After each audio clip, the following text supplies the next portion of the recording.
It is Tuesday afternoon in East Lansing, Michigan. Come on in, gather on, gather on. We got Ron Mooby calling in right now. Big Move.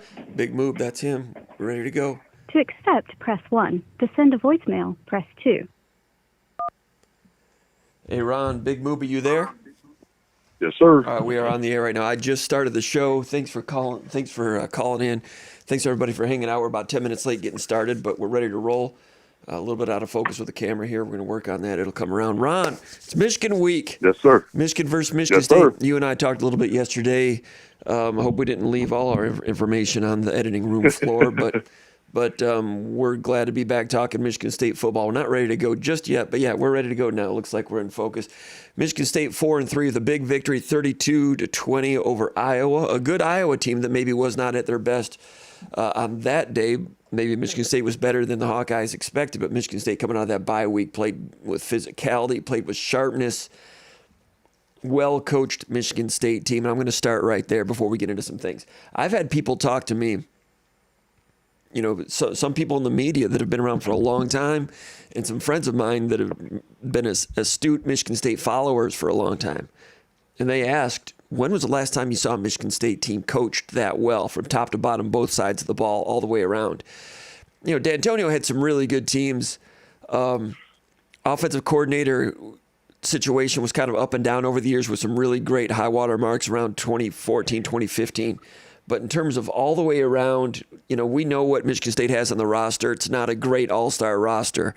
But in terms of what they got that day against a pretty good Iowa team, a physical Iowa team on both sides of the ball, the line of scrimmage, and the things that Michigan State just repeatedly did that made sense over and over and over, and you combine that with the progress they made during the bye week, some of the tweaks that allowed Michigan State to run the ball with more physicality, stopping the run against Caleb Johnson, the number 2 rusher in the country. All of those things, the decisions on the field goals I thought were flawless too, including the one time when they were going to go for it on 4th and 2, then they had a false start, ended up kicking the field goal. But top to bottom, the coaching, what did you think about Michigan State's coaching as a staff, head coach on down? Did that strike you the same way as what the things I'm describing right now? Yeah, I mean, it was a complete performance. I thought for the first time, I wouldn't say the first time. I felt like this, all year. We just saw the result of it is that we kind of knew what we were trying to do, and it just felt like it all came together on Saturday. But I never felt like we were just kind of, throwing darts at the wall. We just had so many unforced errors. It was kind of tough to see what we were trying to accomplish. But I thought it all came together perfectly on Saturday night. Like I said, across the board, just a well-coached, outfit, well-oiled machine. We didn't make a ton of unforced errors, and we kept taking the profit. Kicking field goals, moving the chains, just keep taking the profit and making Iowa have to make enough plays to beat us. An offense that can struggle.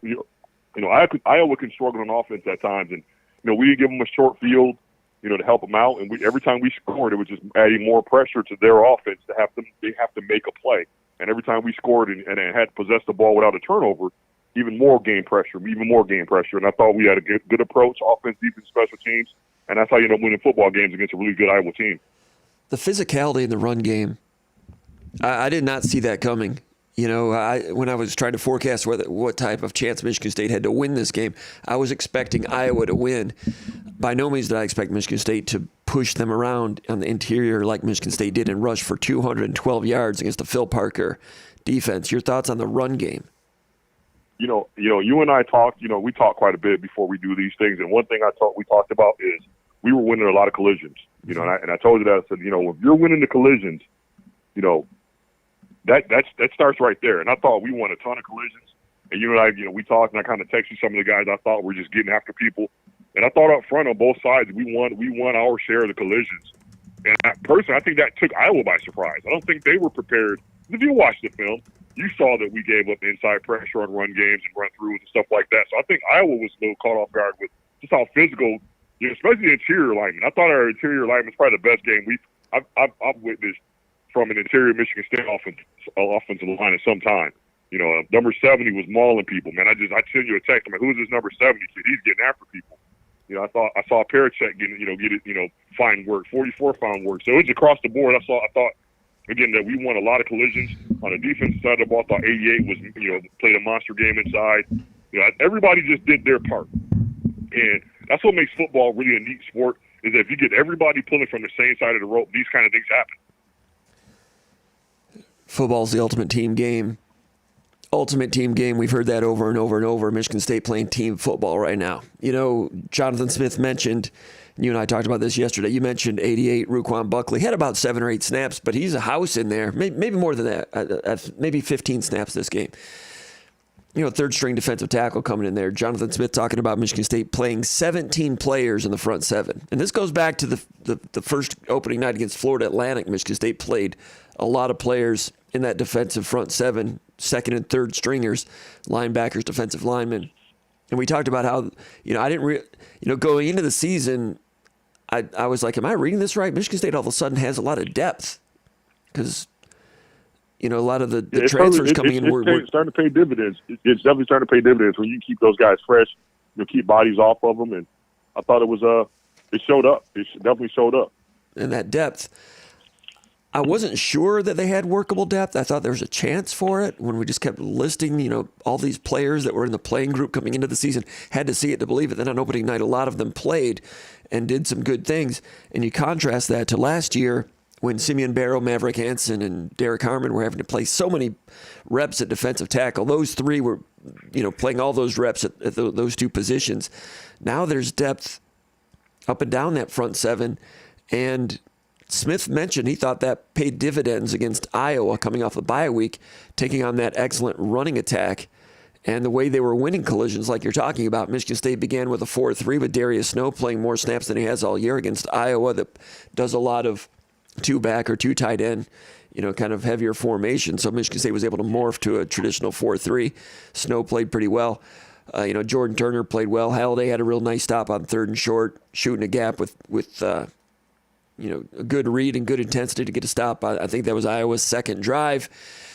You know, Bogle had a nice, you know, a quarterback hit. Quarterback got it out on 3rd down, but it was incomplete on the opening possession. But Bogle making noise again, and you know, other players, you know, rising up and doing some things. You know, Nikai Martinez in the back with an interception in the 4th quarter, which was huge. So defensive players are still on both sides of the ball. There's still players coming to the forefront. Montori Foster in the slot. You know, last year he was more of an X. Now with Nick Marsh coming along and Nick Marsh doing great things, that's allowed Foster to play more of his position.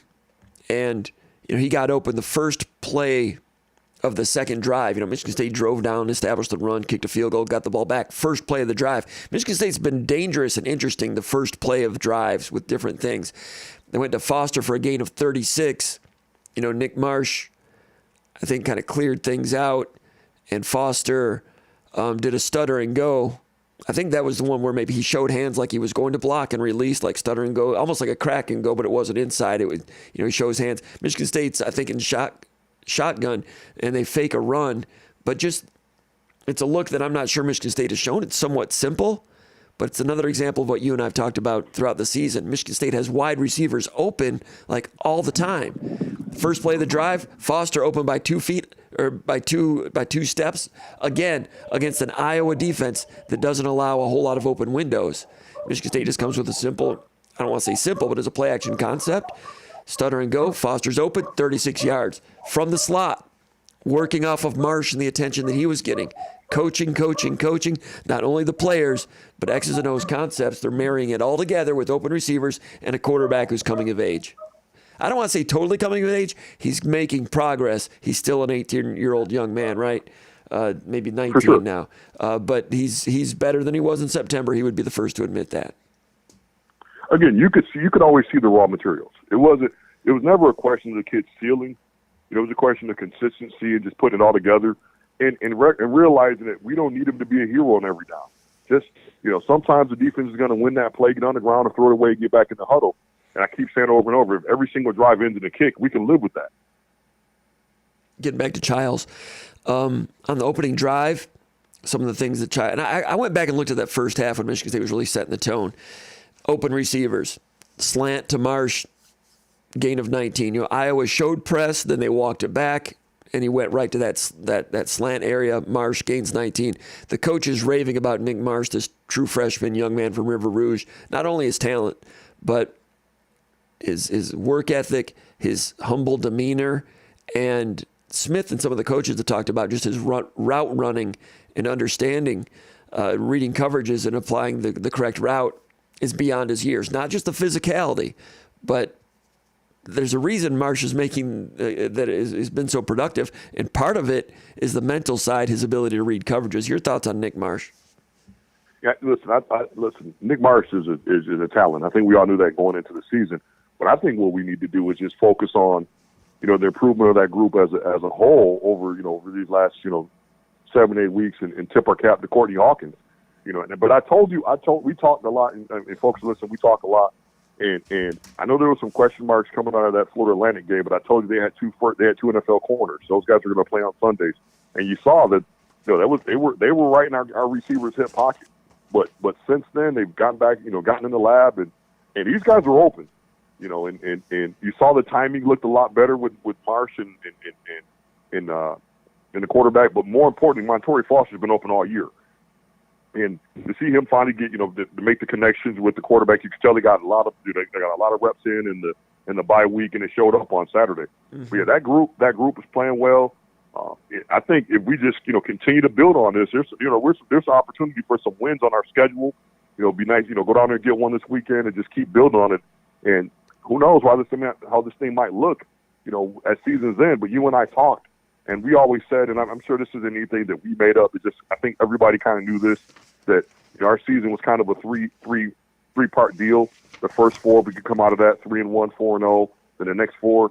So we come out of the first 8, 5-3. I think everybody would have taken that the start of the season.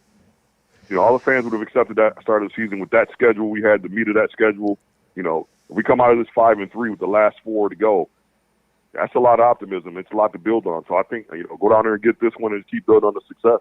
And amazing to think of what we as observers were looking at in terms of Michigan State in the program 12 months ago, getting ready for this rivalry game against Michigan, really going into that game with no optimism for good reason. Harlan Barnett was doing a good job just trying to keep the program and the team together, and Michigan, of course, was rolling for various reasons. Good team.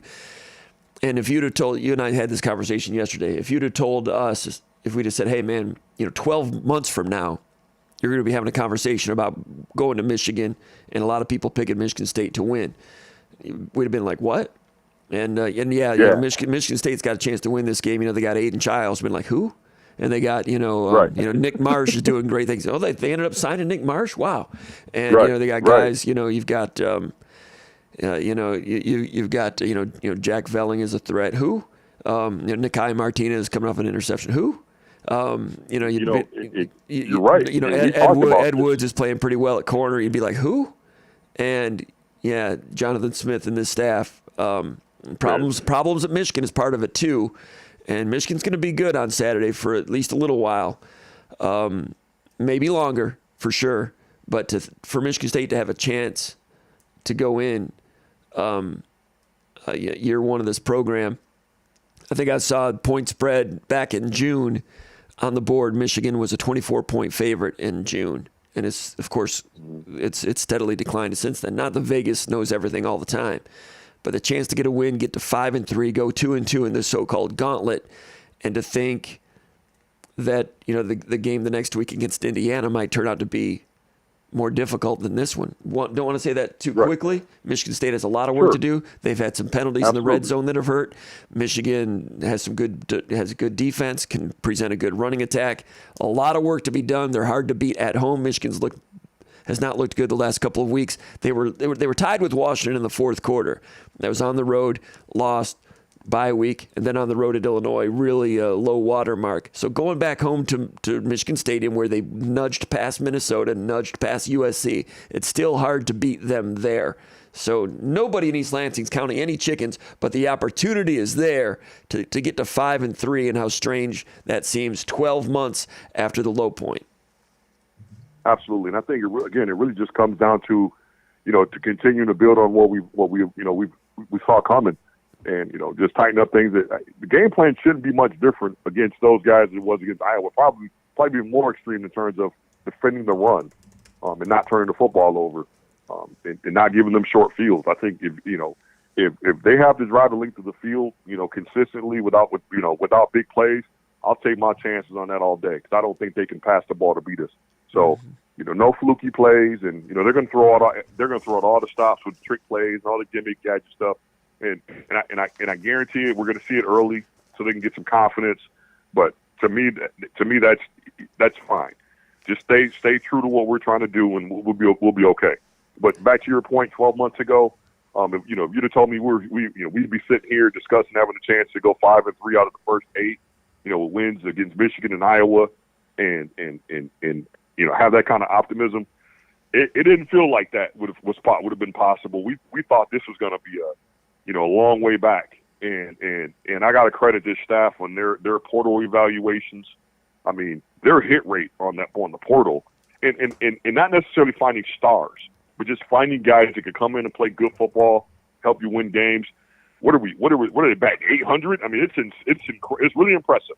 And if that eye for talent in the portal translates to their eye for talent in high school recruiting, this thing's going to take off a lot quicker than any of us could have predicted. And I don't want to put any pressure on the staff and have unreasonable expectations. But man alive, the ability to find these guys and have them come in and produce at the level that we're seeing is quite impressive. Mm-hmm. And it's the assistant coaching staff and also Cole Moore and the personnel staff, identifying players and letting the assistant coaches, of course, make the last determination on whether to offer players or not. Coach Lengi Suayanoma was talking about that a few weeks ago, saying that the support staff did a great job identifying some players and giving credit to them. So it's a whole top to bottom effort. When you look at the players that they've added from the portal, Quindarius Dunnigan's been playing a little bit more lately, and that's a second stringer that's knocking on the door for more playing time and doing some solid things. Taquan Dowse, the defensive tackle, excellent job. Wayne Matthews coming off the bench at linebacker, doing some good things with his versatility as a pass defender. Luke Newman at left guard just has his best game against Iowa, a good defensive interior. Jack Velling, still waiting for a big eruption from him, but he's a threat. Jordan Turner's been a plus at inside linebacker coming in from Wisconsin. Tommy Schuster.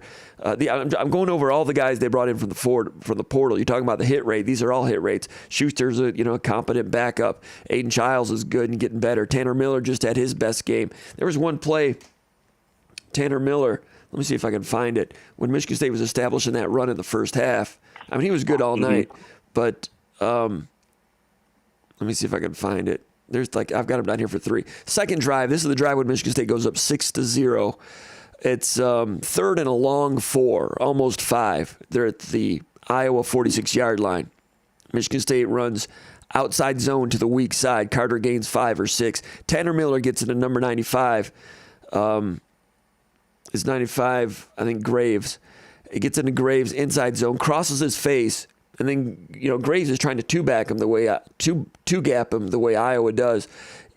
Miller crosses face, gets into him while this guy's trying to two-gap him, and Iowa's so good at two-gapping offensive linemen and pushing them and reestablishing the offensive line back a half a yard. That's what they specialize in. Instead, Miller on the move, crosses face, and it's hard to have that physicality when you're on the move. Not that I would know, but I've been watching it for a few years. So Miller crosses face, gets into him as he's trying to get two-gapped, and goes against Aaron Graves, who's a good one, and puts him on skates, drives him back, and seals him. I mean, Tanner Miller, 3rd and 4, early in the game, but a tone-setting play on a one-on-one block, tremendous. And Tanner Miller, he's been pretty good all year here and there, but on a play like that, we saw why he was second team all Pac-12 last year. So Miller, he's a hit. The long snapper, Caden Schickel's been solid, right? When Jonathan Smith was talking about it on Monday, Jonathan Kim, the record-setting performance he had was 6 field goals. And Smith was like, the snap and the hold, all those were accurate and perfect, including the snapping of Schickel, who comes in from, I think, Old Dominion, was I think he knew Kim from back then. And then those were the ones they got in the winter. Then the spring edition, the portal guys they got in the spring after they lost some players. Then you go out and you get Anthony Jones from Indiana, gives you some plays here and there. Ed Wood starting at corner. Ruquan Buckley coming in as a third-string defensive tackle. He's a house. They have trouble moving him. That's a guy that really didn't play at all at Nebraska. Jeremiah Hughes coming in from LSU, about 5 or 6 snaps, but he's there at corner if they need him. Ben Roberts coming in, serviceable, quick off the ball, low, strong defensive tackle. Jalen Satchel, defensive tackle in passing situations, has done some good things. Nakai Martinez, Central Florida safety, he's starting at safety, interception. Kayron Lynch Adams coming in from UMass, and we haven't seen AJ Dennis yet, but these are hit rate guys. Even in blowout situations when we've seen the linebacker from Miami, Marcellus Pulliam, that guy runs well and hits hard. We have not seen Tyler Gillison, an edge player from Cincinnati, or Samaj Bridgman, linebacker from Michigan, younger guys, future guys. Legend Cavazos coming in from North Carolina. Have not seen him. Saw him on the sideline on Saturday, and he's in a jersey but no pads. I don't know if that means he's not available, or if there are some players that are like fourth string that they don't put them in pads. I'm not sure. But you're talking 23 transfers. We've been over this before. 16, 17, 18 of them have hit. And like you said, the evaluation, that part of it, all these guys, 3-star type of guys, some of them, Dunnigan was like second team all conference in Conference USA at Middle Tennessee State, and we knew Velling and Miller and Aiden Childs, what they brought from Oregon State. But these other ones, they've provided a lot of fabric for this team, and they all seem to have really good chemistry, getting along with great camaraderie.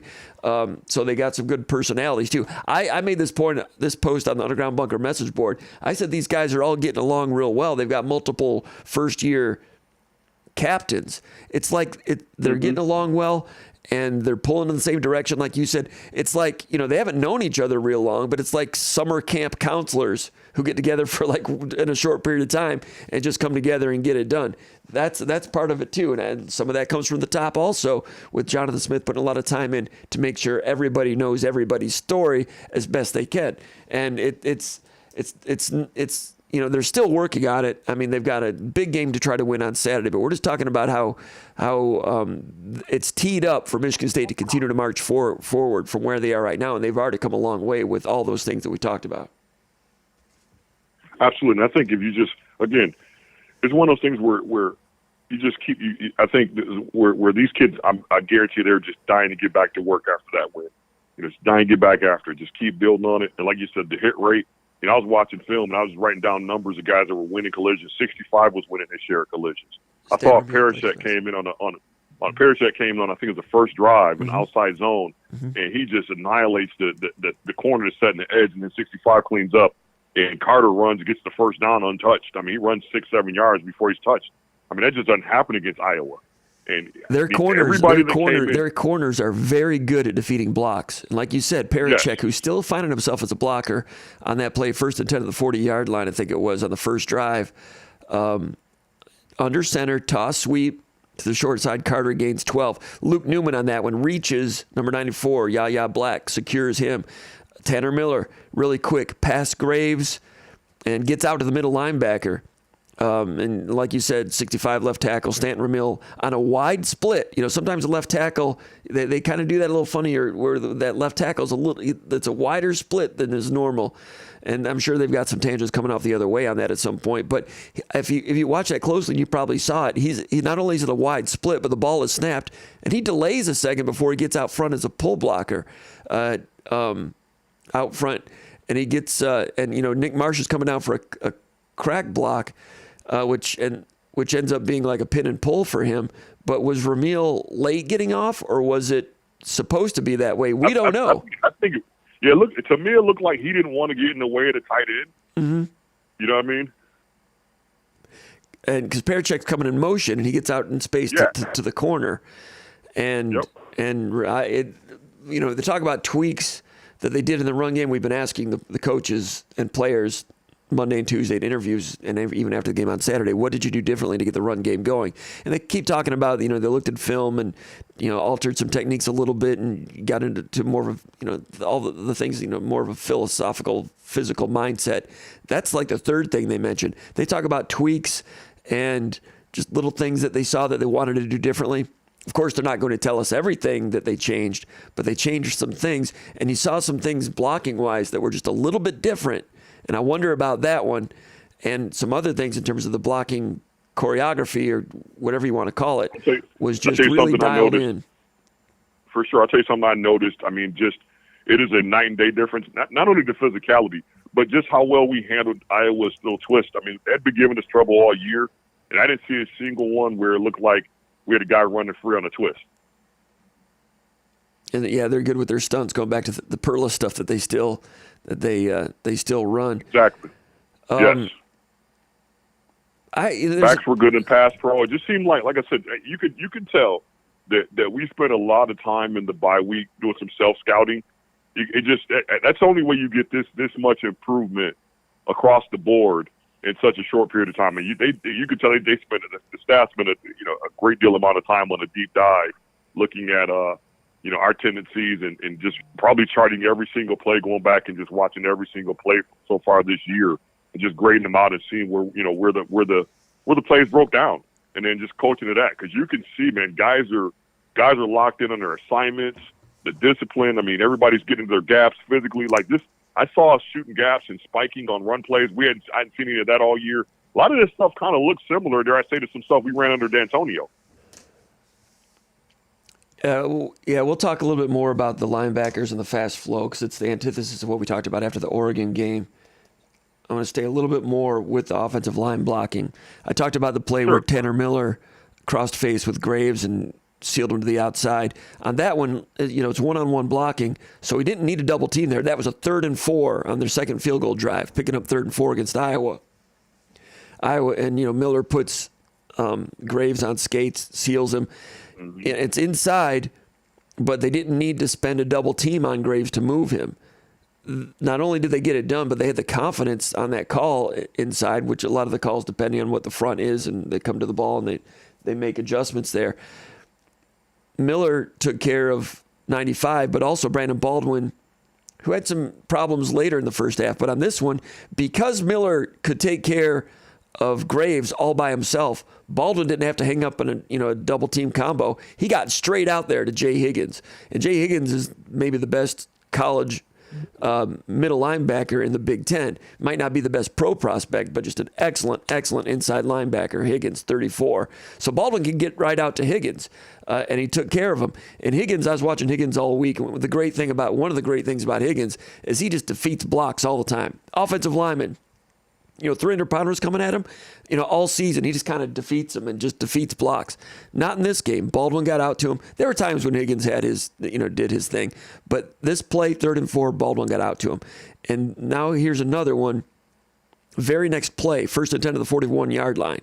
Shotgun, toss sweep. Lynch Adams gains 16 yards. The blocking scheme on this one, Stanton Ramil pulling outside to the left on a pin and pull. The tight end pins, Ramil pulls. It's a toss sweep. Newman, outside zone, step to the left, crosses face of the defensive tackle, Yaya Black, seals him to the inside, done. Like you're talking about Newman, erasing this defensive tackle.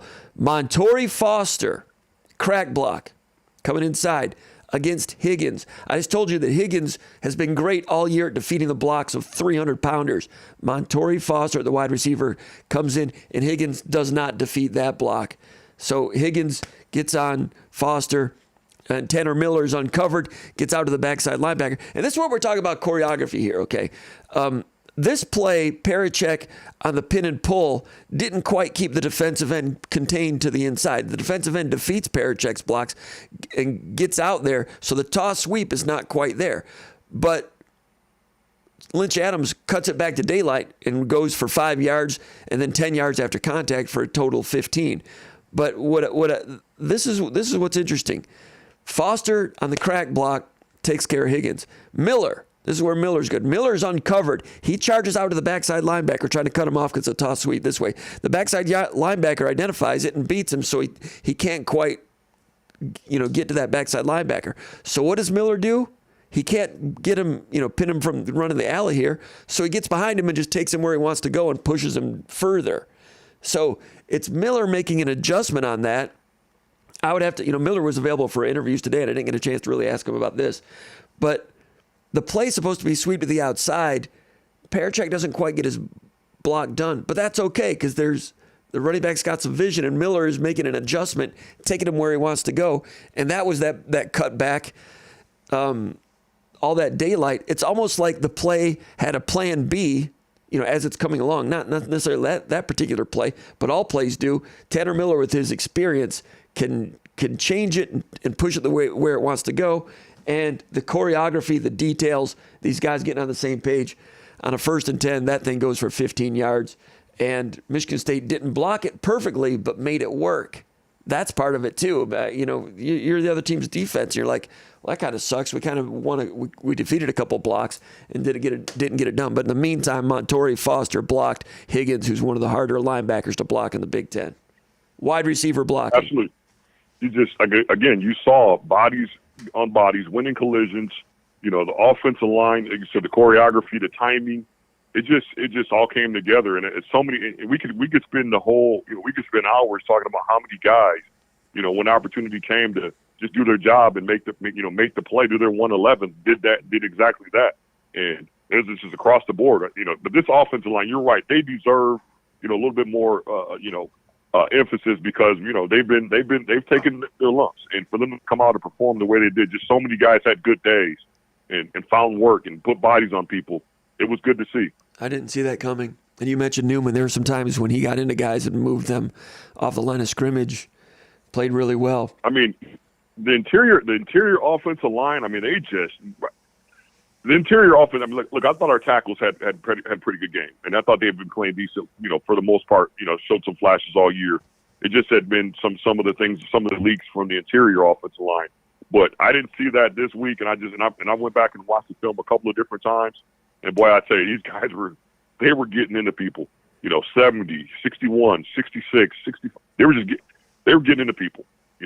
53 is getting there. I mean, I thought he gave up some inside pressure a couple of times, but even I saw him win into one-on-ones, and moving people. Mm-hmm. And you and I talked about it, and I said, if you're winning the collisions, we can fix everything else. You're winning collisions. Everything else can be coached up and repaired. And we won more than our share of collisions. There's one thing that was different about this. Michigan State's had trouble all year giving up negative plays in the run game, and a lot of defenses have had some success here and there against Michigan State, shooting gaps against Michigan State, zone blocking, especially the outside zone blocking. I'm not ready to say that's entirely fixed yet. Paul and I talked about it in the VCast after the game, and I mentioned that the way Iowa is a two-gapping scheme, they're not really looking to shoot those one gaps. They do it once in a while, and the one time you mentioned Baldwin did give up a negative play. It was down in the red zone, gave up a loss of 4 where the defensive tackle was in the backfield immediately, loss of 4. That we saw more of that through the course of the first 6 games of the season. Only saw it once on this night, but on that play, the defensive tackle did one gap. I mean, Iowa usually 2 gaps up front, but on that one, did an arm over, one gap, and got in the backfield, which is difficult for an offensive lineman when he's facing 2 gap the whole game, especially if it's heavy 2 gap against good players. And then when they go 1 gap, it's like you're expecting fastball, then you get change up, or the opposite. So that's why that happens sometimes. So Iowa's a 2-gapping team. So I'm not ready to say that Michigan State's ability to handle 1-gapping schemes when they're doing wide zone. I'm not ready to say that is fixed yet. However, I asked Brian Lindgren, Michigan State's offensive coordinator, about that today, about what changed with some of the blocking, and he mentioned at some point during the press briefing today that there's some changes with the wide zone. He said we were taking it more vertical, which I didn't get a chance to really ask him more what he meant by that, but I assume what he means is Michigan State's wide zone, the Oregon State wide zone, they really get out and go with a lot of mobility. And they've tried to install that, but they haven't recruited all these guys to be able to do that. Raheem Johnson someday, with all his athleticism, is going to be deadly when they get out wide with their stretch plays. Some of these guys, they've tried to teach it and fix it. And I've been at practice when offensive line coach Jim Mahalchik's been, they'll run a rep, and he's like, quicker, it's got to be quicker. And he'll get on guys quicker. And I'm watching it, and I'll go back and look at the video I shot, and I'm like, man, this is way over my pay grade because I can't see that it's not quick enough. But he's a master at this. He knows it wasn't quick enough. They worked at it, and they kind of got beat by that a few times in the first half of the season. When they say they're more vertical on things, I'm wondering if they're maybe not trying to stretch it as wide. Maybe they've taken a little bit off of that just to stay secure and get vertical with it. I think that might have been what Lindgren meant. So maybe it is fixed to an extent. Maybe part of it was Iowa style, which they're very good at, but it doesn't necessarily match up directly with what Michigan State's weakness had been, and zone plays giving up some of those shooting of the gaps. That being said, I'm still watching Michigan, but Michigan seems to me they may not two-gap as much as Iowa, but they're principally mainly a two-gapping team, which very good defensive players, very, very good defensive players. But in terms of styles making fights, unless they change to a one-gapping scheme, it might not match up as directly with what has been a Michigan State weakness, giving up those immediate backfield plundering negative plays. So I'm not ready to say they fixed it yet. There were some tweaks. The opponent had something to do with it, a quality opponent, but styles make fights, and it matched up okay. Michigan, I think, also is going to be a two-gapping team, which might not lead to as much gap penetration, although they can change that up as well. But your thoughts on all of that, and before we move on a little bit more to the defense, would you disagree with any of that?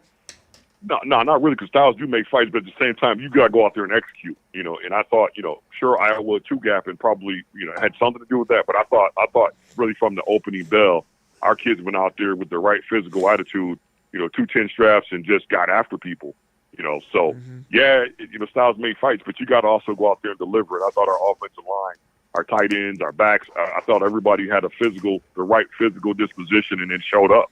Mm-hmm. And I'm looking at a play right now. It is it's 5 minutes and 1 second left in the fourth quarter. It's 1st and 10, and I think the plus 43. And I have it frozen. The ball hasn't even been handed off yet. If you can get to that, just look at the offensive linemen all winning before the ball hadn't even gotten to the running back yet. And the interior linemen have already moved the line of scrimmage back for these guys.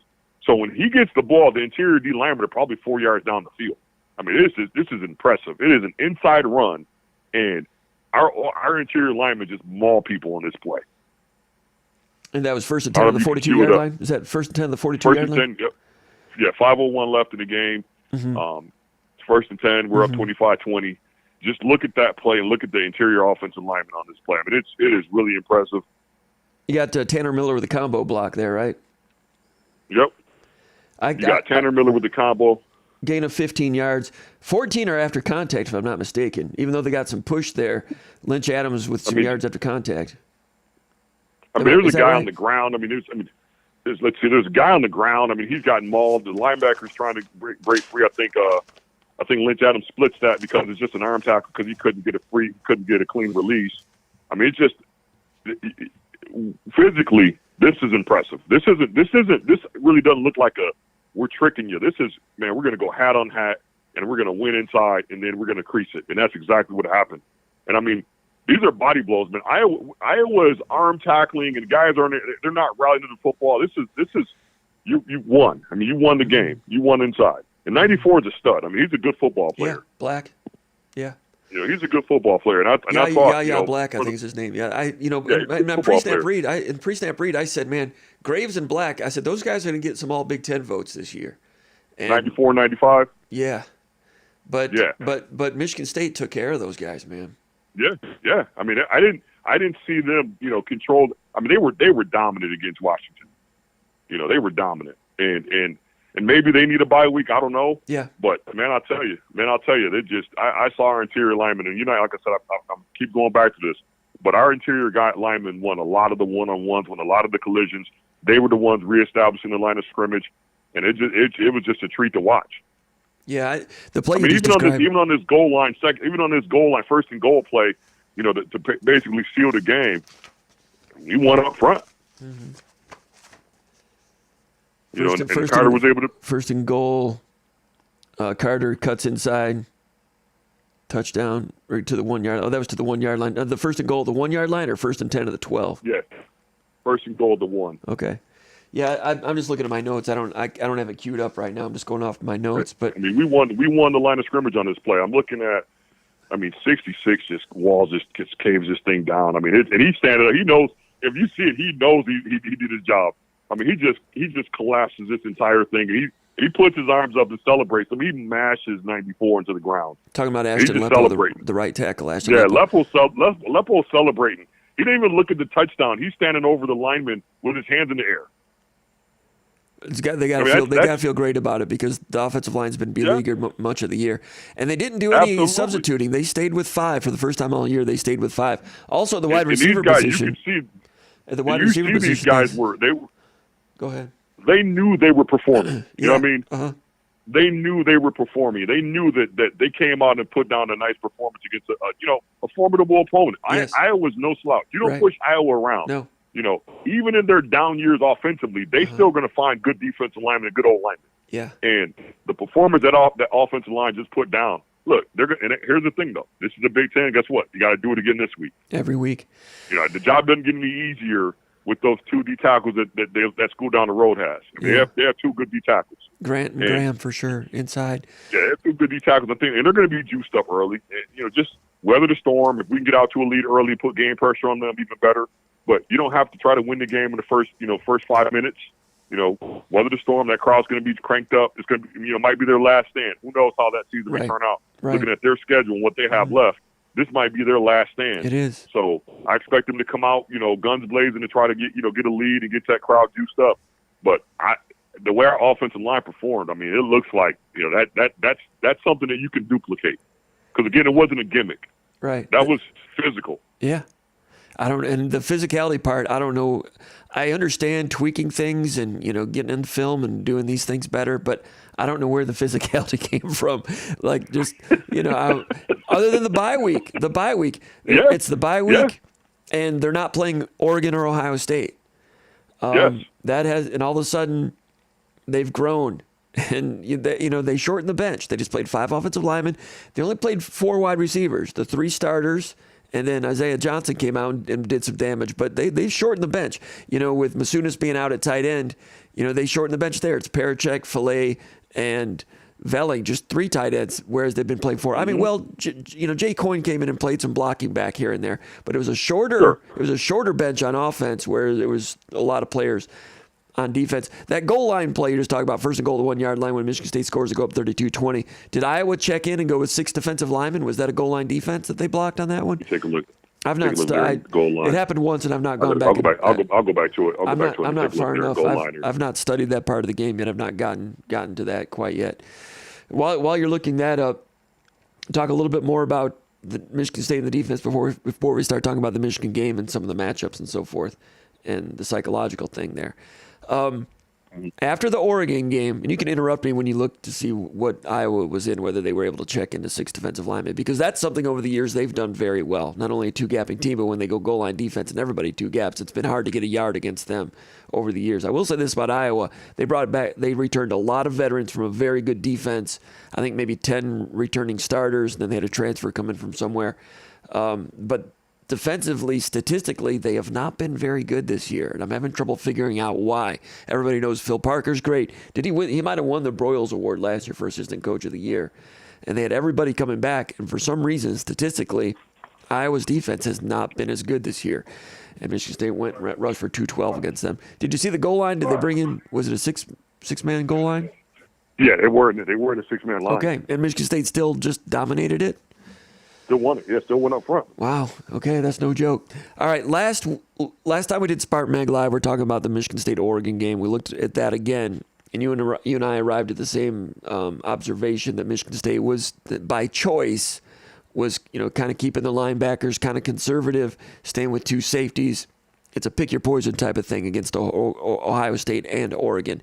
If you get too aggressive, they can go over the top against one-on-one in space and just get quick points on you right away. Michigan State made the choice, make them drive. And the bad part of that is Oregon is gain of 8, gain of 12, gain of 15 through the ground. And Michigan State's run defense, which had looked good against Boston College and was pretty good at times against Ohio State for a while, that Michigan State ground defense, which had been good, all of a sudden looked really shaky against Oregon. But when you went back and looked at it like you and I did, there were a lot of times when Michigan State was outnumbered in the box. They were willing to go 6 against 6 in the box, 6 against 7, not have enough guys for all the gaps. A safety always has to have one of the gaps. But from back there, they get to it later. But, Oregon was running the ball, but that theory was working because Oregon was driving, and then they turned it over in the red zone twice. Malik Spencer had an interception in the end zone. Charles Brantley had an interception at the 2-yard line. So although Michigan State was getting worn down and, giving up rushing yardage, it was still just 7-0 late in the second quarter. Oregon, might be one of the top 2 or 3 teams in the country. Michigan State was unable to do enough on offense to make that stand up. But the point was, when you and I talked about it 2 weeks ago, I don't want to speak for you, but I didn't feel like it was time for Michigan State to throw the baby out with the bathwater, that all of a sudden the run defense is not good. I thought it was a choice to be a little bit lighter in the numbers for the reasons we just mentioned. Now, that being said, against Iowa, who does not have that quick strike attack, they don't have great wide receivers. The quarterback's a little bit shaky. They're already one-dimensional. Now when a team's one-dimensional, you can come up and be more aggressive. And the linebackers were completely different in this Iowa game than they were against Oregon. But we mentioned in the second half against Oregon, Michigan State did play pretty good run defense. Did Oregon throttle it down a little bit? Maybe. But you made a comment about, this positioning of the linebackers might have been a little bit different. I don't know if you want to talk more about that. I did get a question in the mailbag. Someone wanted to ask you about that. But against Iowa, no question about it. Michigan State with a one-gapping scheme was bringing safety up. Linebackers were flowing quickly to the ball. They weren't being conservative, trying to prevent big plays and hang in there against a juggernaut offense. No, you're already one-dimensional. We're shooting gaps. We're defeating blocks. We're stopping the run against the number 2 rushing attack in the country. But you saw a difference between fast flow linebackers and kind of the read-react conservative linebackers. I'm not criticizing the way Michigan State did it against Oregon. Like I said, it almost worked when you're outmanned in a situation like that with all that skill talent. But Michigan State looked different. You combine that with the bye week, with everybody being fresh, and you saw a run defense that was completely different and stuffed a very good rushing attack for 22 out of 23 plays. They did let one get out, but fast flow linebacking was part of it. Would you agree with that? Is that how you describe Absolutely. that? I think another part of that is, Iowa gives you a lot less eye candy too to be concerned with. Oregon's going to throw a lot of different looks at you, and you got to kind of be conservative because you don't want to guess wrong and let one get out the chute. Yeah. And you got to contend with that passing game and 4-3 receivers and things like that. So it presents a different challenge. Good point. Iowa, they're really not trying to trick you. We're going to be tougher than you. We're going to outman you. They throw some wrinkles in it, but it's not nearly as much eye candy. So from a linebacker standpoint, the eye discipline and diagnosing the play is going to be a lot quicker. And your approach is going to be, you can attack the gap a lot quicker because you're not really, you're not getting conflicts of, run pass conflicts and things like that. So you can get downhill. And I thought our linebackers, you could see that they're far more comfortable playing downhill and attacking than trying to read and, stay sound and all these different looks that Oregon will throw at you. Because Oregon, they do so much on offense that you kind of got to just play base all game. Unless you're good enough to play man and blitz them and do all those things, they really put you in a situation where you got to kind of be in a base defense and guess right a couple of times here and there. Iowa's not like that. It's what you see is what you get. Here we come. Put your 2 chin straps on. Let's see who the tougher team is, and who can out execute each other. And I think that played.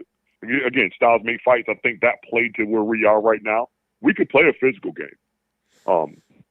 and I thought it showed up on Saturday. Mm-hmm. You mentioned the play a minute ago when you're talking about that 1st and 10 run play, whatever that was. One snap prior to that is a play that I broke down in the VCast and also the article, the column that I wrote for Sunday morning.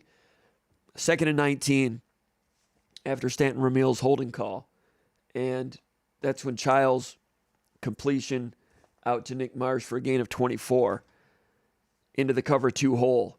And yes, sir. And Iowa's been a cover 2 team forever, but not in recent years. They've been more of a cover 4 team. Right. We'd probably agree. They're cover 4, cover 3. And I don't think they'd played cover 2 all night.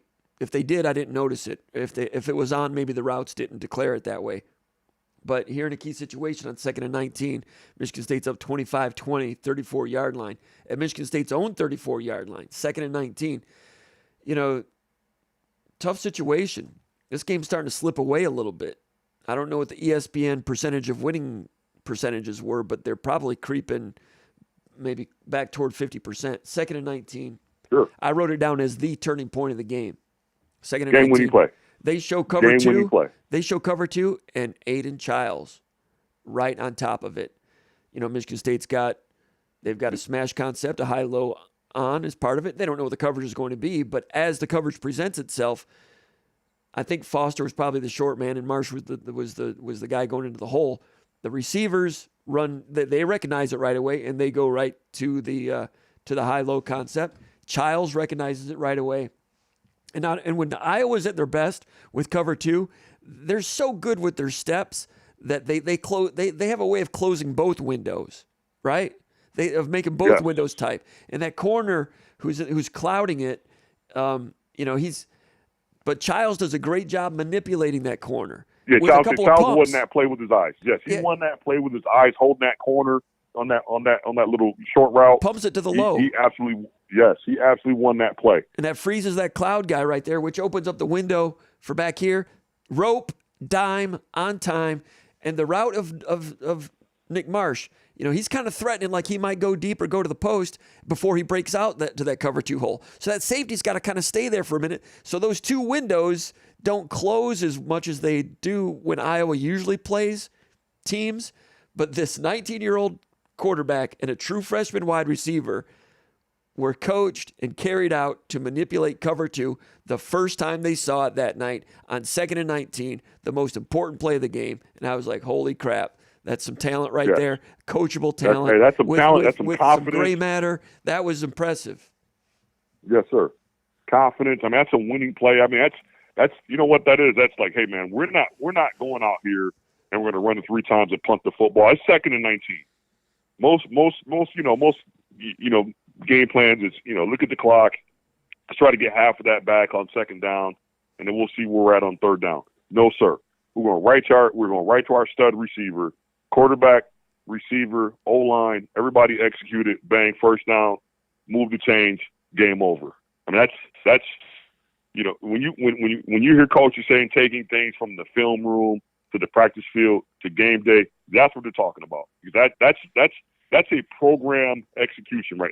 That's a program executing that play. That's everybody, in the film room, everybody's taking notes, everybody paying attention. And like you said, the receivers recognized that it was cover 2. The quarterback held the corner to open that window up. And if you watch Marsh, he ran that thing skinny enough so there was a lot of time. So that angle, that safety's angle wasn't where he could come underneath that. I mean, everything was executed perfectly. And Childs went into that game with 8 interceptions, 2nd most among FBS quarterbacks. Yet after a bye week and the growing process, they trusted him to put the ball in his hands to make an aggressive play. Up by 5, you're losing momentum. The whole game, I'm concerned about Childs and Michigan State, that at some point, Iowa's going to get another interception. They specialize in that. And Michigan State, through the valley of darkness, through the teeth of the defense, turned him loose, and he made the play. And that was outstanding. They went ahead and drove and, had that touchdown. That 15-yarder came on the very next play. And that's about when Iowa, I don't want to say they quit, but at that time Iowa was like, man, these guys just hit us right into our strength on a 2nd and 19 hole shot, and then gained 15 yards after contact. Iowa, who specializes in tackling, and at that point, I'm not saying they tapped out, but at that point, if Michigan State didn't already have their full respect, they got it at that point. I thought one of the key things in that is I thought every time we had to score points to keep it at more than a one touchdown lead, we did. And if you think about this, you're Iowa, you're like, okay, it's 12-0, we're okay. They got on a score, then we get a field goal. So again, now you need more than one score or one drive to take the lead. And we just kept every turn where we had to just keep game pressure on Iowa. I thought we did until the final drive where we just put it away. So, kicking those field goals and taking points, taking the profit, I thought that was, again, just kind of a little departure from some of the aggressive 4th down calls we saw earlier in the year, and it paid off. Mm-hmm. And one of the times when they answered, when Iowa had just cut it to 19-14, Michigan State gets it back. And again, the first play of the drive, an aggressive play, something they hadn't shown. It's a fake toss, and Foster kind of runs. He's the inside receiver. Michigan State runs a fake toss, and Foster a little switch release. They get him downfield. Boom, gain of 22. Just right back at him. First play of a drive, to my point earlier, answering after they scored, to your point just now. And just up and down the playlist, Michigan State was impressive and gaining a lot of respect in a lot of ways. It was surprising, but I know the Michigan State players were not surprised. And Nakai Martinez said that exact quote. What we did today doesn't surprise any of us as we expected to do. So even though Michigan State was in a 3-game losing streak, they still believed in the coaching they were getting and still believed in themselves, and that had a lot to do with it as well. So now, Michigan State's getting ready to play Michigan. The psychology of this thing. All right, me and Conan Dyke talked about this over the football building today, and also Jake Liskow and some others. In the meantime, I want to ask everybody, give us a like here on the channel, subscribe to the channel. Go to SpartanMag.com, become a subscriber. We'd love to have you. Got a deal going on right now, Rivalry Week. $1, you can try it out 7 days, and after that, you click in 50% off for the year. And we will have that link after we're done through the live segment. I'll post it in the comments areas, how you can, the link to that. We'd love to have you as a subscriber over there at the underground, at SpartanMag.com. All right, so Michigan. This game is, everybody knows what Michigan State's about. And if you're a Michigan State fan or a former player, I don't know what it's like to be a former player.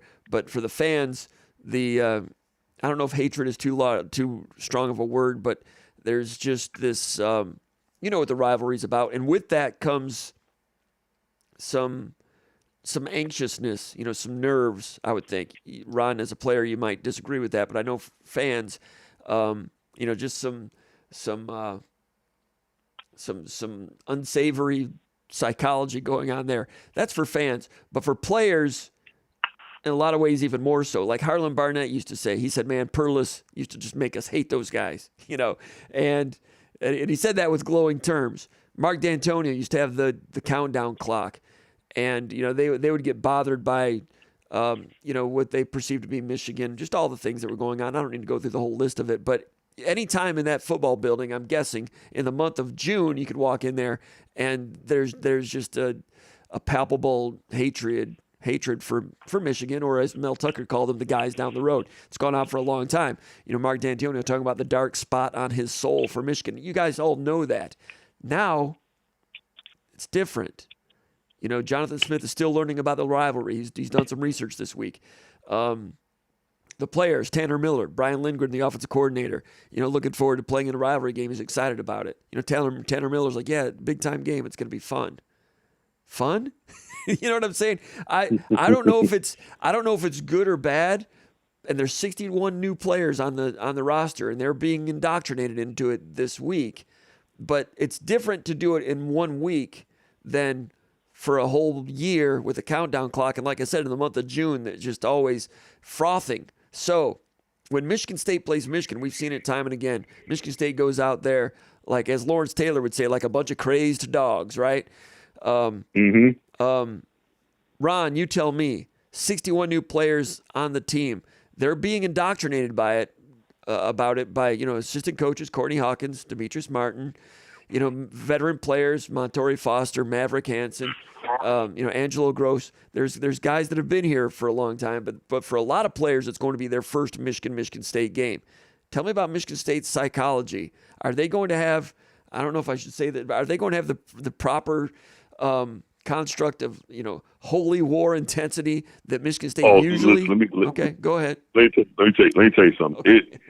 I can tell you how long it takes. It takes the second you sign to come play here. Okay. That's how long it takes. And then you go through practice, and you're like, yeah, we don't like those guys.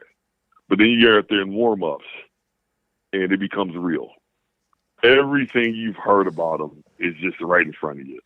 It's just their fan base. Everything you've heard it just becomes real. So I don't think we're at any kind of deficit. I don't think it'll take our kids more than, hearing that fight song and all that kind of, pulling up on the bus, that bus ride down there.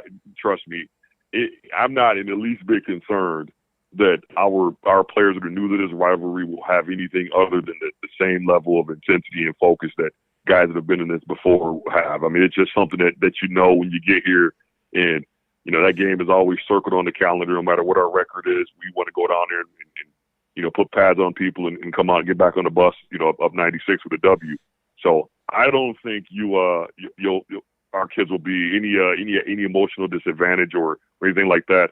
I think quite the contrary. I think our kids are walking in there with a ton of confidence, and they're at the emotional disadvantage, if you ask me, because they're the ones that need to that they're kind of up against it. So, our kids are flying high, and they'll get a dose of what it's like. And if they're not ready, they will be. I mean, it's. I don't think it's one of those where coach got to tell you a whole lot about, let's get ready to play. And then there's some, some extra juice, a little bit of extra juice in this one too. With some of the things that have happened, in the past few years, and that we all are aware of. And so I think this one will be. There's no problem with anybody getting focused for this one. Okay, and I've followed this rivalry for a long time, but I was kind of unaware of what happens when Michigan State pulls up, or the visiting team pulls up to the bus to go into the tunnel. There's a lot of fan interaction going on there, and it's not a warm welcome. So that'll be part of it. Is that the way it's always been? I must have missed the memo on that. It's become more a little bit lately, recent years. Yeah, it's become. Yeah. I mean, the games are always tough, but I think some of the fan stuff has kind of been ratcheted up. I would say, honestly, I'll tell you what I thought sent that to a different direction. I thought it was always we wanted to beat the heck out of those guys, and it was always. But I thought after that, the fumble with the snap game, I thought they kind of went a different direction with some of their off the field antics. Yes. You saw a little bit of it with Hulk and them throwing the spike on the field, but it wasn't a whole lot of that before that. Right. And after we beat them in 15, I thought some of the, and I thought 17 was even more of a dagger, where they just kind of, some of that off the field stuff kind of amped up more. Yeah. And it's just what it is now. Harbaugh did it. Harbaugh fanned those flames with what they did in the tunnel, not just the day of the tunnel incident, but what they've done with other teams. Harbaugh went to the dark side on a lot of things.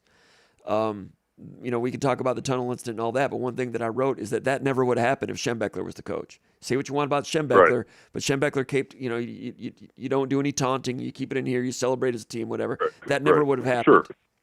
So Harbaugh, I think a lot of that made stuff, it work. Harbaugh made it work for whatever comes of the findings of last season, which is still being investigated. They won a lot of football games last year after in 2020 that team had quit on him, and it's amazing that he gathered them back in and got such a great team concept and team play out of a really talented group of players, but. That part of it was a tactic, and now that he's gone and Antonio and Tucker are gone, a couple of first-year coaches who are more new school, but also I think pretty good sportsmanship. So some of that stuff from the top is going to be, for the moment at least, a little bit more like Izzo and Beeline. Not that these guys are as established as Izzo and Beeline, but you can have a rivalry and have it be respectful. And from the outside looking in, it looked to me like Oregon State was pretty respectful on the field. Sure. Maybe not from the Oregon fans, but Smith and Dan Lanning never had a problem. Oregon State. Right. They went hard at each other, but it was respectful. I kind of think Michigan State football right now, the beginning of this chapter, is going to be that way from the top. Now, what happens with the players?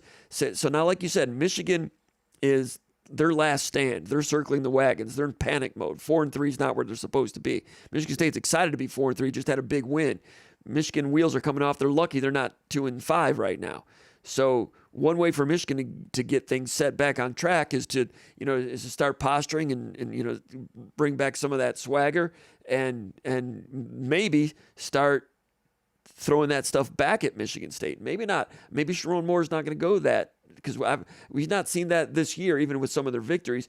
You've not. So, but do they try to reignite that against their in-state opponent? Will it be like that this year? That's going to be interesting to see. Let me say one other thing about D'Antonio. When D'Antonio became head coach here, when he was talking to his assistant coaches who were not familiar with the rivalry, D'Antonio, with that sinister, stoic nature, would say, just wait. You don't know what the rivalry's about? Just wait. Get out there in the field pregame. You'll see what it's about. What do you mean? What do you mean, Coach? You'll see. Just get out there. You'll see. You'll know. You'll see. There's a. Will it be? Yeah. Will Michigan revert to that this weekend, or even more so, out of desperation? Absolutely. Listen to me. Okay. Listen to me. And I'm not. Listen. Absolutely, they will. Okay. But guess what? We will too. This is Michigan State, man. This isn't. It's serious business, and our kids are going to be jacked up. Our kids are going to be talking. Here's why. I would say if out of the 200 kids on the field, I would say 80% of them probably know each other already. So some of that is friendly banter, and some of that is we don't like those guys. But it's definitely going to happen. And if and the key to it is keeping your composure and still playing the game while doing that stuff. We can't get psyched out under 15-yard penalties and these things, like especially on the defensive end. Like, we can't help that offense of theirs. We just can't take silly penalties. We can't get guys ejected with targeting. Just play smart football. You can trash talk and have fun and still play smart football. So that's our job. I thought Michigan State did a good job holding up near the sideline and holding up on some potential, might have been late hits in September. I thought they did a good job of that again in this Iowa game. There's no animosity in that game, but it looked to me like they were mindful of just, there were some plays like Bogle with the quarterback hit end of the first drive. I think he kind of held up on that one. There's some others. I thought I kind of detected some progress there. And you're right, keeping your composure. And I wonder about this year. That Michigan animosity for the new players. They will get a taste of it when they get off the bus during pre-games and all those things. They may not have it up to 11 right now on a Tuesday and Wednesday when D'Antonio famously said, keep the lion in the cage. That lion might not need to get out for some of these guys. But because, Michigan State, some of these guys like Tanner Miller, it's going to be fun. I'm looking forward to it. Maybe because, that mindset is probably through the program a little bit. Maybe that keeps them just a little bit more capable of keeping their composure. Does that make sense? Maybe there's a really good a really good median there that they might hit. I'm just trying to get a feel for the psychology of this game, which is an important factor, if you agree. Absolutely. I think I usually always felt like we had an emotional advantage when we played those guys. Yeah. If you're coming in, there were so many times where I thought, we came into the game with an emotional advantage that we're the tougher team, and I think they probably, I'll just put it like this: there were games we just all week we kept saying we were the tougher team. Yeah. And they probably had an advantage in skill players.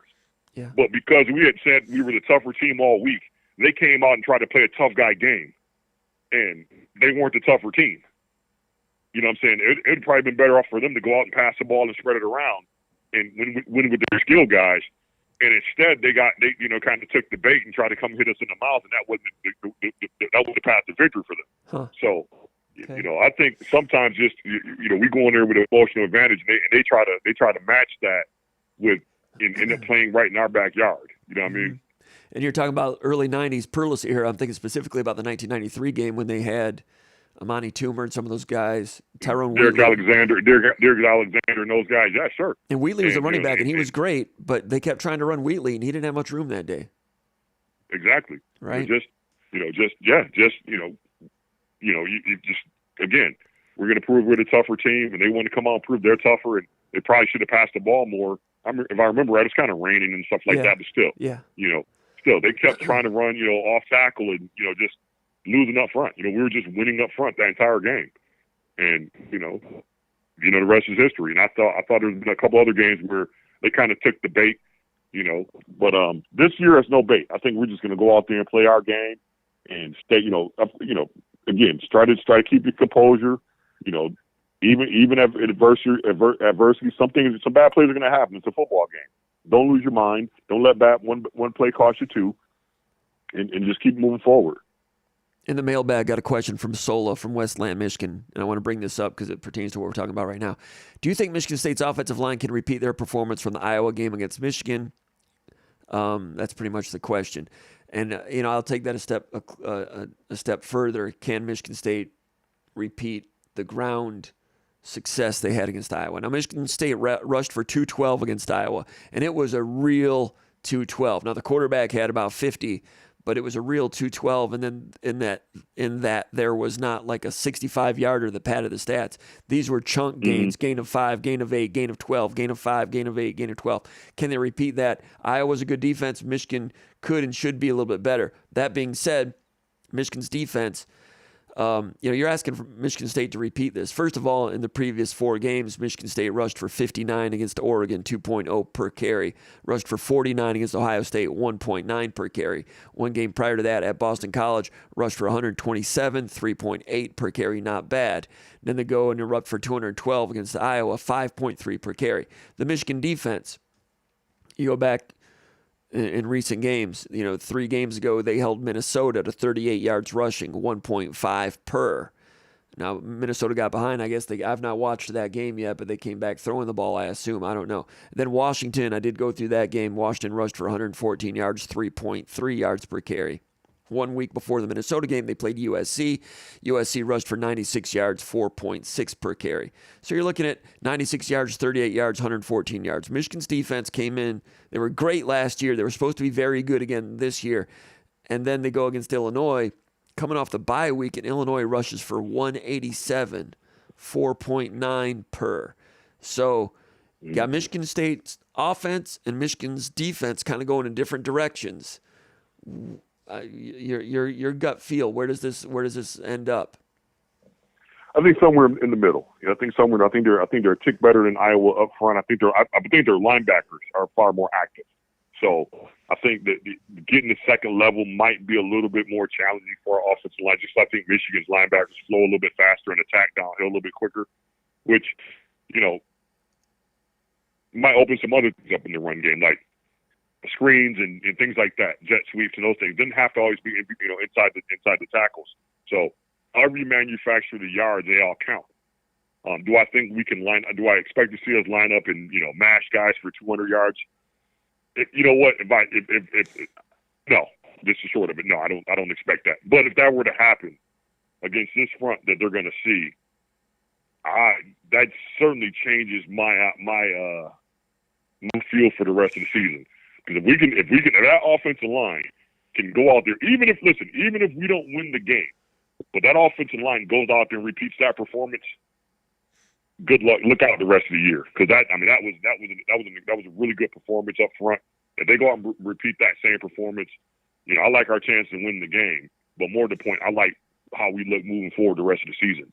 Mm-hmm. Before Michigan State played Ohio State in the pre-snap read, I mentioned that Michigan State had an advantage in offensive coordinator coaching against Ohio State defensive coordinator coaching with Jim Knowles. I gave Lindgren the edge over that. And Michigan State played pretty well against Ohio State for a couple quarters. Had some, bad breaks, and that one got away. But showed some things, they landed some combinations in that Ohio State game that they turned into a 4-quarter performance against Iowa. But saying that Michigan State had an edge in offensive coordinator against defensive coordinator against Ohio State is something I've never said before. You know what I mean? Going into the game, I'm like, hey, Michigan State's offensive coordinators, they got better coaching than Ohio State on defense. Michigan's coaching on defense in recent years has been really good. Now they bring in Wink Martindale. I've not studied all of it, but I've talked to some people there, some insiders there, and they just feel like there's a lot of, I don't want to say fluff and, gadgets and gazmos and things like that, but they're just kind of, Texas has great talent, but Texas just really ran circles around them. And now Illinois did this to them. They're going to present Childs with some things, and they've got speed off the edge with Stewart and some of those other guys. They got first round draft choices out there. But and I've not studied them yet, but would Michigan just be better being, the square version of themselves in recent years, where they just kind of, on third down they might show you some pictures, but it just seemed like they always had people in proper position the last 2 or 3 years. Whereas now they're a little bit operating live without a net a little bit more. They're on live by the sword, die by the sword, as Nick Saban used to say. I've not studied their defense completely. I'll have more for the pre-snap read later in the week on SpartanMag.com. But the Michigan defense, what's the corner's name? The 5-star. Will Johnson. Yeah, Will Johnson. Will Johnson. So he's, he only played 12 snaps the other day, injured. I think it might be an upper body injury. There's some question there. Talking to some people that cover the program, there's kind of a feeling among media there in Ann Arbor that Johnson's just kind of checking out a little bit. He's going to be a first-round draft choice in the spring. This is a big task for Michigan's leadership, from the head coach and internal player leadership. Back in 2016, Michigan State had a much less talented team than this, but they'd had a great season in 2015, and they graduated a lot of alpha leaders, grown man leaders, like 12 or 15 of them. I can list them off. There's a bunch of them. Allen, Darian Harris. There was, guys up and down the offensive line, Shalik Calhoun. There was just a bunch of them. Michigan's lost some players, But that next year in 2016, Michigan State with that vacuum of leadership, and then things started to get a little bit unsettled, and the team just fell off the tracks, and they went 3-9. So Michigan now, a more talented team, different coach. They've graduated they've lost a lot of leaders. I don't know the team well enough to know whether internally they've got the strength of personality, individual personalities. The guys they've had in the past, Winovich and Sarah Still and some of those guys that were just really great leaders. I don't know about Donovan Edwards. They can't get much leadership from the quarterback position because they don't know who the quarterback is. The defense, Johnson, is he checking out? It's a really steep test of leadership there right now. I don't know what they've got in that department, but we're going to find out here in the next couple of weeks for Michigan, and these next 4 quarters are going to be critical. For sure. I think one of the things that you go back and you look at, football teams and, that off the field stuff, question marks notwithstanding, I think you look at to me, the biggest difference is last year I thought their best player was the person who touched the ball the most, and the quarterback. Yes. I think this year, one of the probably the biggest problem is the guy who touches the ball the most, the quarterback. Yeah. So I don't know that. I mean, if you watch them play, I really feel like this. As long as you don't help them with turnovers and short fields and things like that, they're in for a dogfight no matter who they play. I mean, obviously you can't give up big plays in the run game, but just makes them have to beat you offensively. And I don't know that they have the personnel to do that. And in terms of avoid the leadership, I think you bring up a great point.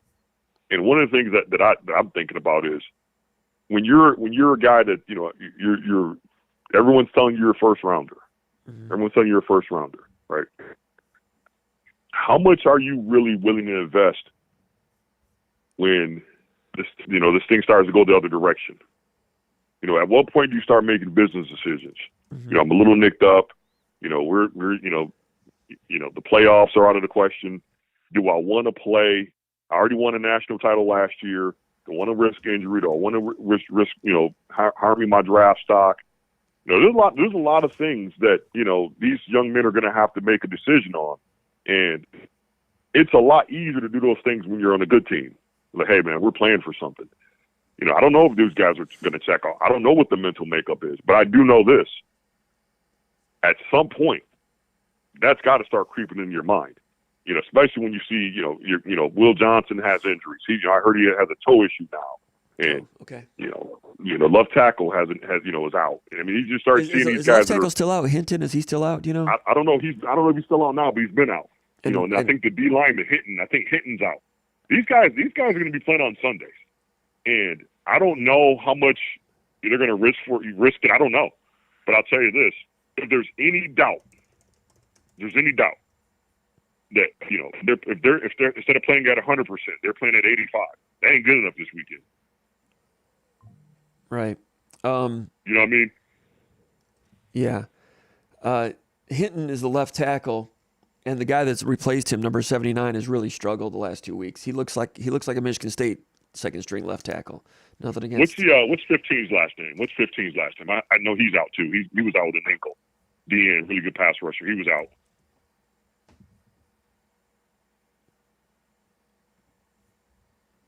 Hold on.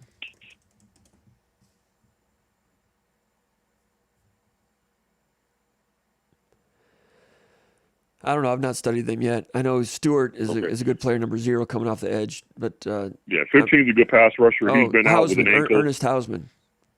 Yeah, he's a good player. Been out with an ankle. Is that the transfer from Maryland? Is that the transfer from Maryland, or is he the transfer from Nebraska? I'm not sure. He's just good around getting off the edge.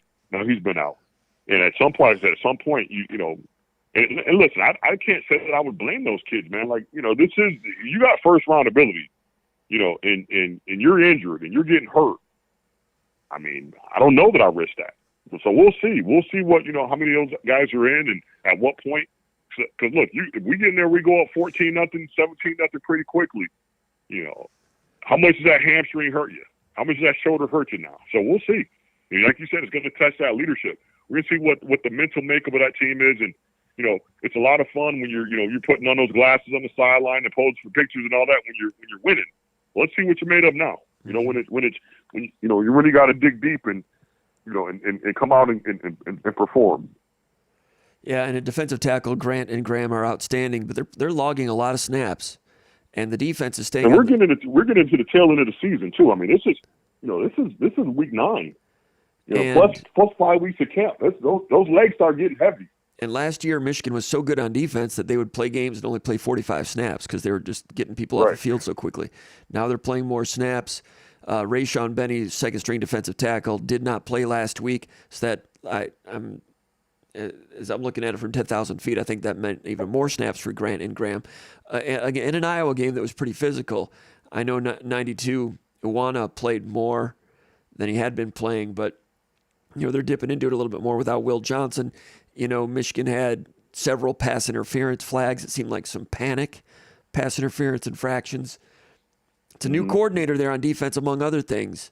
So, what kind of communication is going on? He's a pro and everything, Martindale is, but, that bedside demeanor, when you're trying to coach young men, bring them along, it's a new voice there at the top, not only the head coach, but the coordinator. So there's a lot of new things going on, and they're going to get tested this weekend.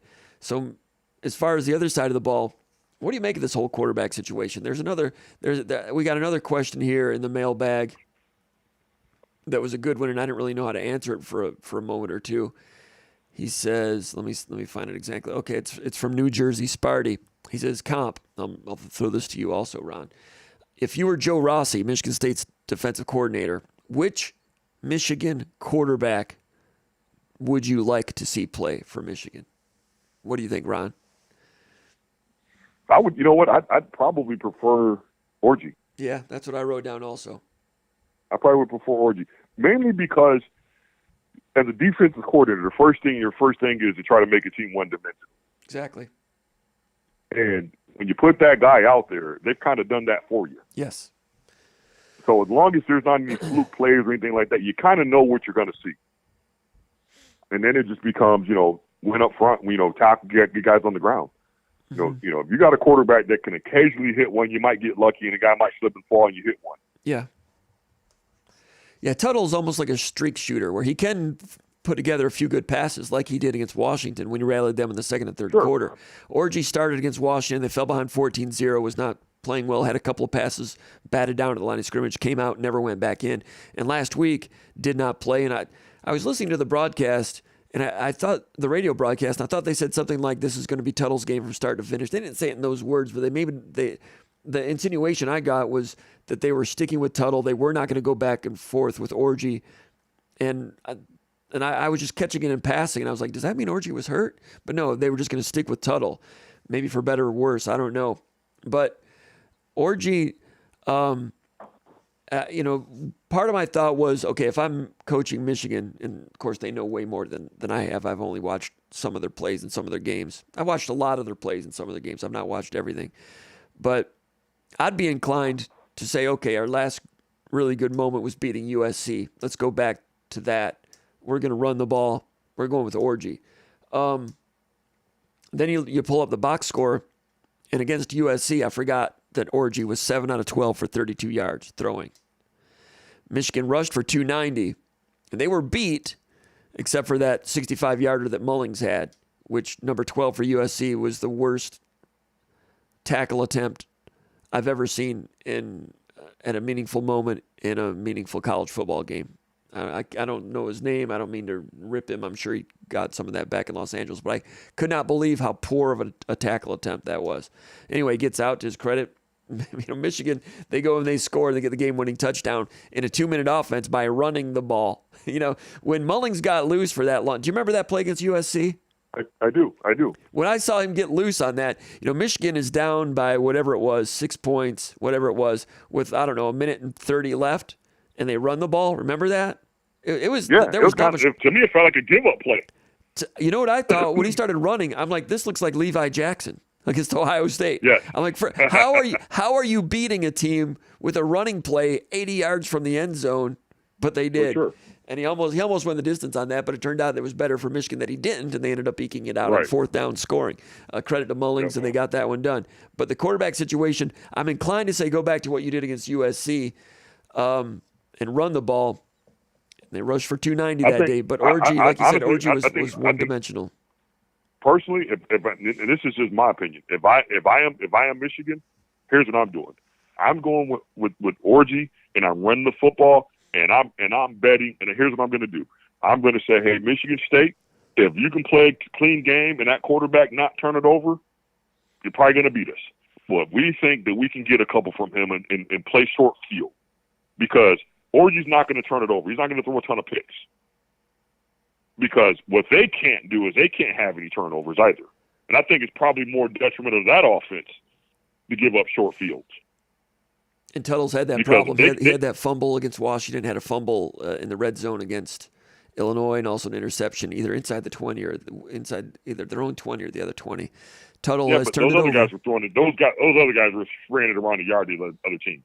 You know, and I take my chances that Orji's a better runner and not turning it over in the passing game and punting the football, and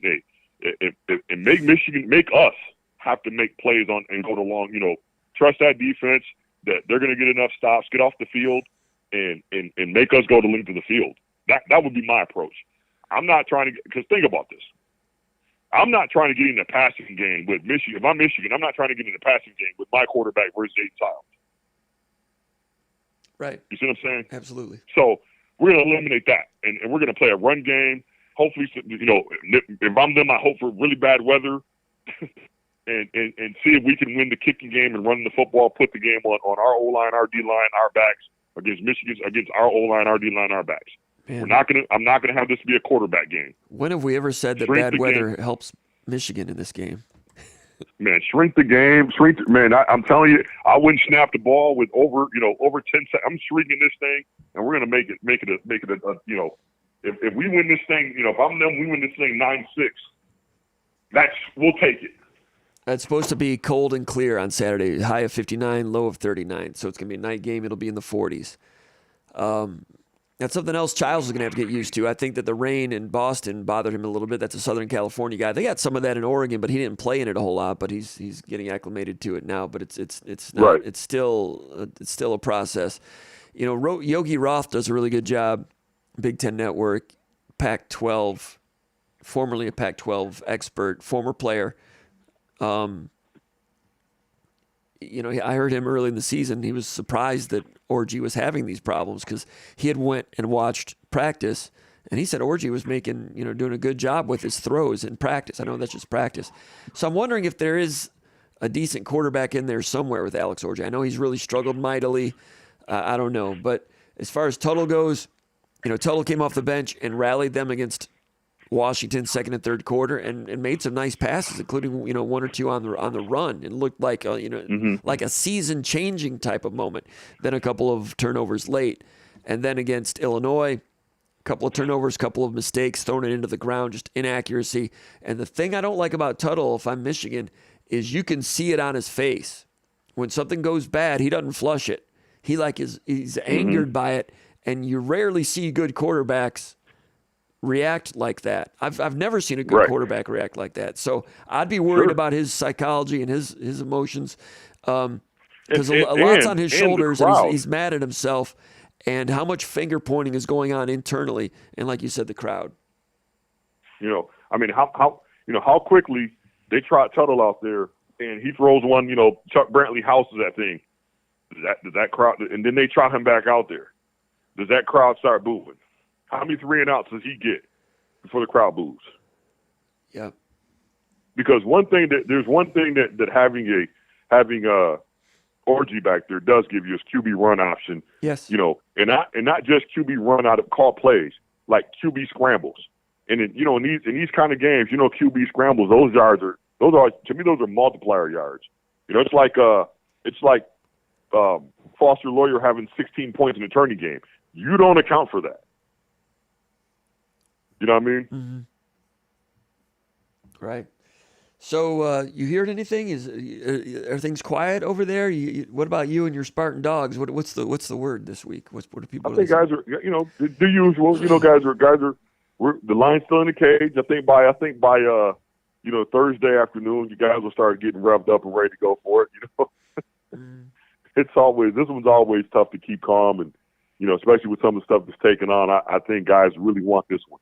Not like we don't want them, every year, but this one, it would just be a really, really nice way to, put a bow on the last few years, to go down there and get a W and get back on the bus, head back up with Paul. I mean, part of it, of course, what Michigan State can get to if they can come out of this at 5-3 and have a huge game coming up the following week at home against Indiana, which will be a wonderful atmosphere, especially if Michigan State wins this game. It'll be a wonderful atmosphere for the home team. Mm-hmm. Part of it is what Michigan State can do in year one under Jonathan Smith. People are getting a sense for the top-to-bottom building job he's doing, and just I think football people can see that Michigan State has a good future. Michigan State's going to rise again in football. For sure. And this year, with winnable games against Purdue and Rutgers is kind of coming back to the pack a little bit. The game at Illinois is going to be an excellent peer group battle. I'll say this though, Michigan State handled Iowa and it was very impressive. But there's so many teams in the Big Ten outside of the top 3. I think the other 15 are almost even. And depending on where you play and when you play is a big deal. Michigan State went and played at Oregon, and it was on a Friday, one less day of recovery after the Ohio State game. On the road, all that travel against a very good Oregon team. And we talked about Michigan State on defense. They were I don't want to say passive, but they weren't aggressive. We talked about that. But Michigan State also was lacking fizz. You know what I mean? They'd played 6 straight games in addition to the 5 weeks of preseason camp. And, once that was over, the coaches were like, okay, this is good. And they said that to the media. He said, we've been going 11 straight weeks. Let's win the bye week. And they made that a psychological step. But that day at Oregon, the Michigan State team, after losing to Ohio State in a physical battle and really battled hard, going on the road, that day, if Michigan State had played on the road that day at Iowa, I think Iowa wins by 10 to 14 points. But you play them after a bye week at home, and Michigan State wins it by 12 points. I think there's a lot of that in the Big Ten, whether it's Maryland, Minnesota, Wisconsin, Northwestern, USC, Iowa. There's a lot at Rutgers, Indiana. Maybe Indiana's going to, with their offense is so dynamic, maybe they're above it. But the rest of it, there's a mosh pit there. It depends on when you play them and where you play them. And Michigan is in that mosh. Michigan's in that mosh pit too. They're down there with all. You and I talked about this. That they in a sense they got a small schedule break that they're playing us this week instead of after Oregon, because I think they would be a significantly different team playing them after Oregon. Just my personal opinion on that. Because Oregon might kill all hope in them, right? Absolutely. I think some of those guys, you're suddenly 4-4. I think some of those guys are starting looking at opt-outs. My hamstring, coach, I can't go. And you got this one coming up, staring at 4-5. I think there's some guys that might be opting out. So you're right about and that's another really good opponent of wear and tear. Yes. So I think you're right about when you play teams as much as anything when you play them. Like personally, like if we were playing Boston College this week, I'd have us at probably about a 14-point favorite. Yes, 100%. Because Aiden Childs is different. First of all, absolutely. So just again, when you play teams, especially when you're building, and you don't have that consistency of performance, built in just yet. You're building your program up. You're not quite, getting that same output week in and week out. It really does determine. It really is a big deal when you play teams. So Michigan State's got a chance to get a big win, get the trophy back, get to 5-3. But people that are fans that are familiar with this rivalry, part of it is also burying Michigan a little bit. And Michigan State's got a lot of work to do to make that happen. The morning of the game, the Iowa game on Saturday, I was expecting Iowa to win, but I made a post on the Underground Bunker message board, and I said that the Iowa game could be a tipping point type moment, not just for the season, but early on in the Smith era. A lot of times a tipping point moment might come in year 2, year 3, year 4 of a new coaching staff. Mm-hmm. But I thought it could be early because things are kind of expedited with the portal these days.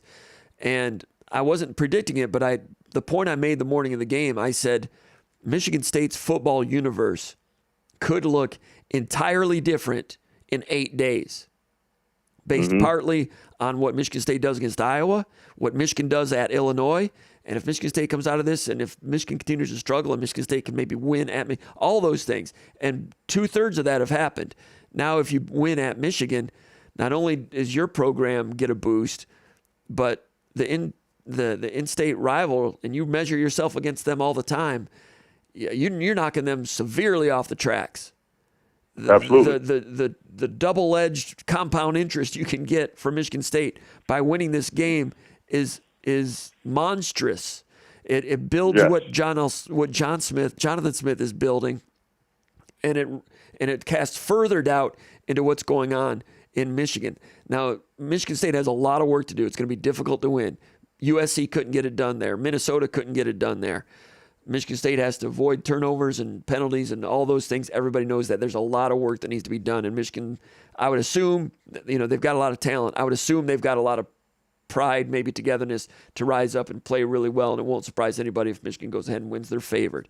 But if Michigan loses, then, the whole narrative for the rest of the season and the off season changes to the point where I wonder if Michigan State can get back in on Avery Gosh, some of their commitments.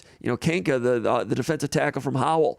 Do you really want to go to Michigan if you're hearing all the stuff that Sharon Moore's not going to be, he's not going to be able to coaching at the end of the next year, because that's what the buzzards are going to start saying. This game, Michigan State has a chance to really drop a tremendous bomb on Michigan football this weekend. You look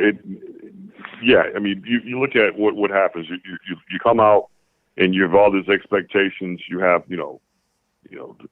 impending NCAA stuff surrounding you, and then you go out and you come out to shoot 4-4 with Ohio State and Oregon and Indiana left on your schedule. Yeesh.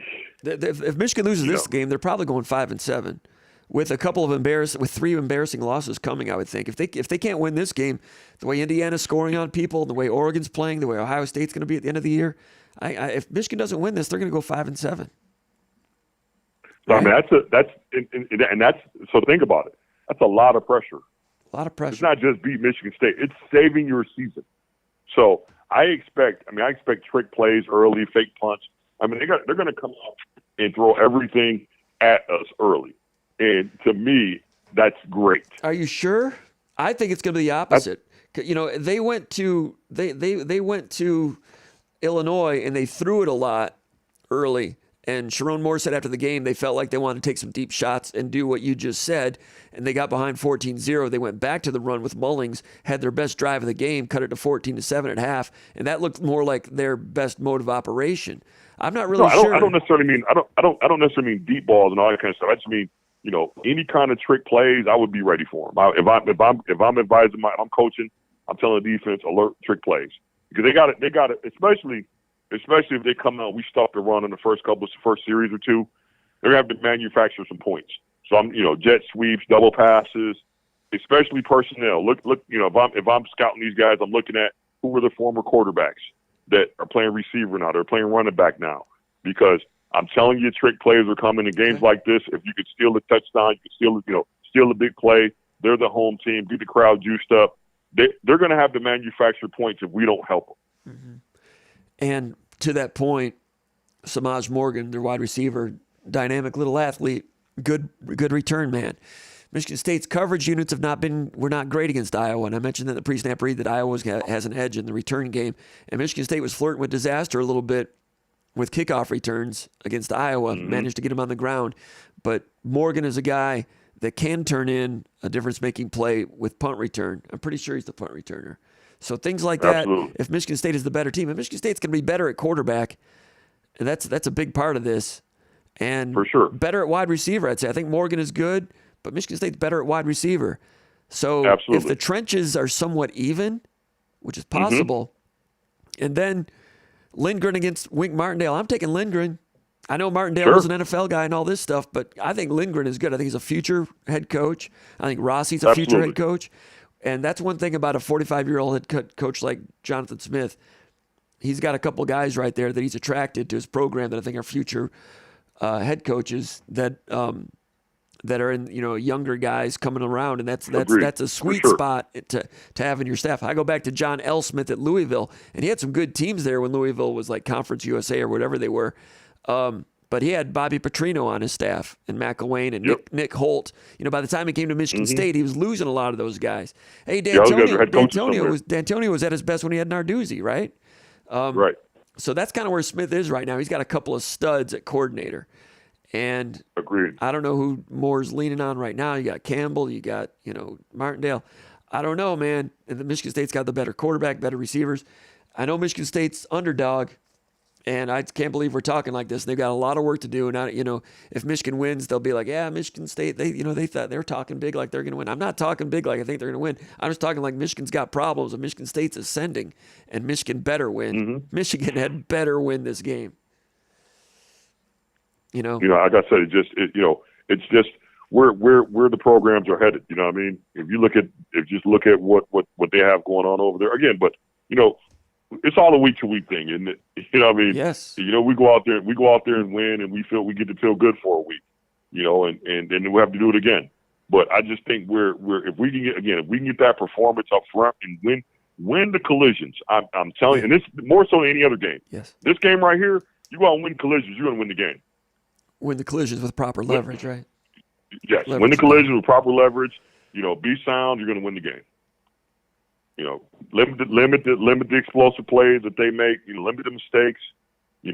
Stay sound. Punt the football when necessary. You're going to win the game. All right. Okay, man. I appreciate it, Ron. Appreciate the long. Yes, sir. Absolutely. Absolutely. We had a lot to discuss. There's a lot. Well, there's a lot. Appreciate you being on with us, and I'll talk to you soon. You have a great week. All right. Take care. You the same. Go green. All right. All right. There he goes. Good to hear from Ron. As always, appreciate it. All the comments. I'm going to dip back into the mailbag before we move on, and a lot to talk about there with this rivalry game. A lot of fun, isn't it? It's a game. Wouldn't have thought that this was going to be a game like this coming into the year, but it's arrived this way, and it's going to be fun. I also think we'll see how testy it gets. It'll be a little bit testy. It always is, but I'm hoping for some positive sportsmanship as well. We'll see. Let's go to the mailbag real quick. But before we do that, let's get to the comments section. I got Matt Lorich checking in from Bloomfield. Desert Sparty from sunny Arizona. Eric Iverson says, go green. Bill Hugen says, bring Paul Bunyan home. Austin Wolf says, big time performance Saturday against Iowa. You can see the growth in all phases. That's a stud. That's a stud back 3 plays, and that game looks a lot different. I don't know what that means, but maybe I read it wrong. All right.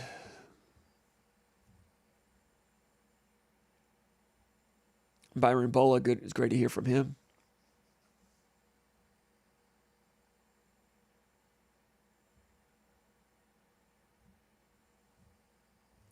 I don't know if I'm going to have time to go through all these. Always great to hear from LFG. I'll have to go back over those later and appreciate his input.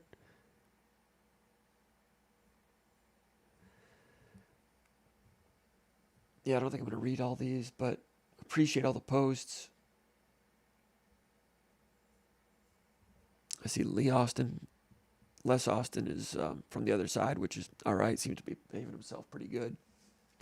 It's a fun game, fun week. Nick in Grand Rapids says, did Michigan State just catch Iowa at the right time? Tired after a big win against Washington? Or was what we saw from Michigan State last Saturday for real and repeatable? It's a great question. And I talked about that question a little bit when I mentioned that if Michigan State had played Iowa at Iowa during the weekend that Michigan State went out to Oregon, that time when Michigan State had played 6 straight weeks and didn't quite have as much snap, if that had been at Iowa that week, I think Iowa wins that game. It's where you play and when you play. That being said, on a neutral site, I think Michigan State beats Iowa after what we saw last week. They've got an edge at quarterback. Now, if they played them again, Iowa would be ramped up to take on the physical challenge at the line of scrimmage. I think for whatever reason, they did not match Michigan State's physicality at the line of scrimmage on either side of the ball, and I think Iowa was surprised by that. Now, you should be able to adjust to that after a couple of possessions, I would think, but they never quite made that happen. Now, is what Michigan State did, is it repeatable? I think some of it is. I mean, I don't think they rushed for 212 against everybody every week. But Michigan State did tweak some things. They had some wrinkles, and Ron and I talked about that, some of the things they did blocking-wise. The wide zone, when they say they're going a little more vertical with it, I'd have to look at it, but I suspect that it's not quite stretched as wide as usual because they're giving up some penetration against some teams doing that in the past. Not Iowa, though. Iowa 2 gaps. They're not going to shoot those gaps the way a one-gapping team would. But repeatable, a lot of those things, like Michigan State continues to get wide receivers open. We're talking about the first play of the second drive when Foster, they do a little switch release, and Foster acts like he's going to block. Not quite a crack and replace, but just shows hands and goes open 38 yards. We talked about the fake toss on the first play of the drive. On the other one, 30 yards. Receivers have been open all year. Even the dropped, or even the was it the interception or the dropped interception? Let me see here. Let me get it right.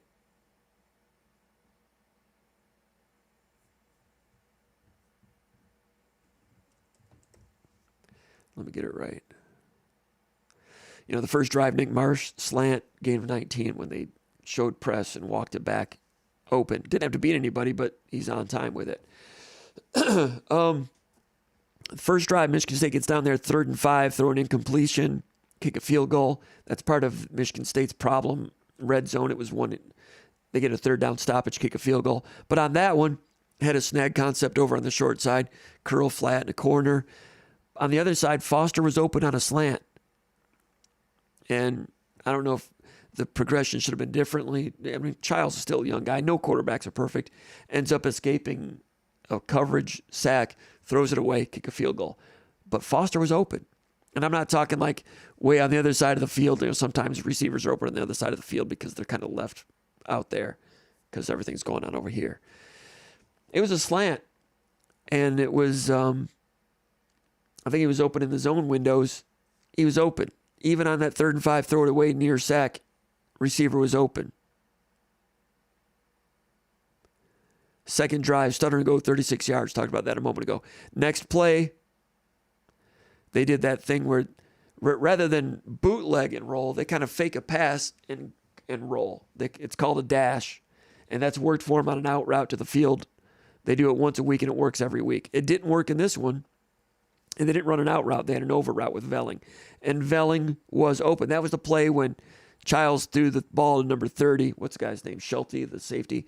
Dropped the interception. Remember that when he dropped the interception, second drive of the game? Well, even on that play, Velling was wide open. Receivers are just open.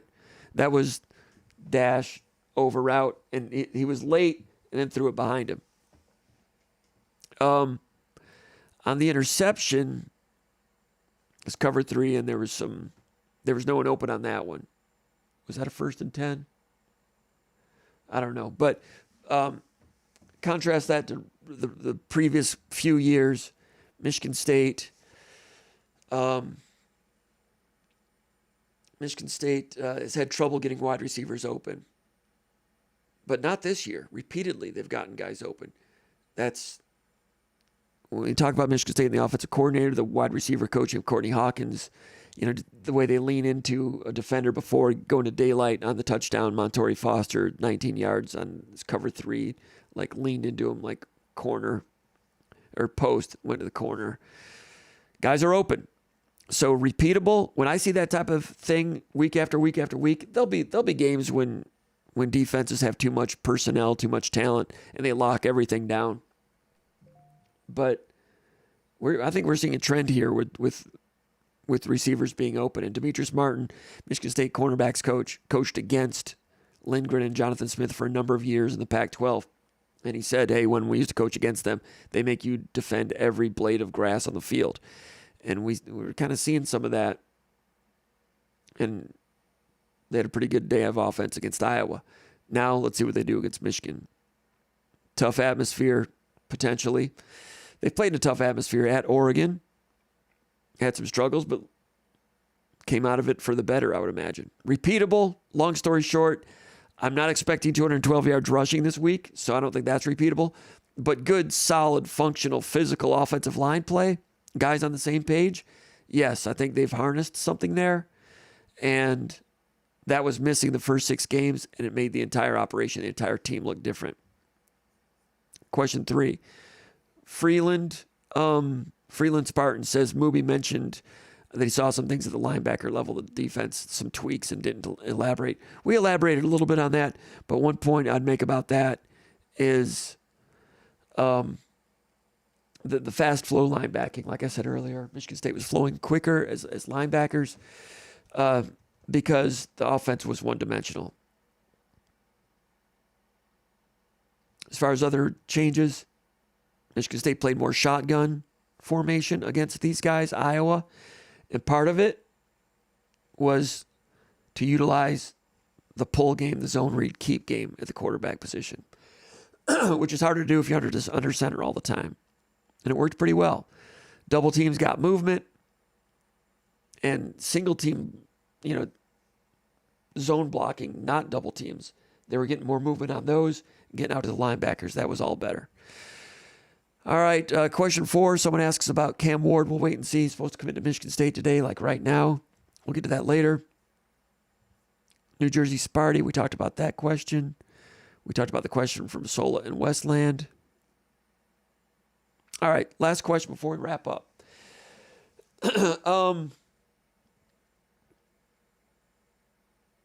Mike in Clarkston. First of all, Les Austin with a post over here. It's been entertaining.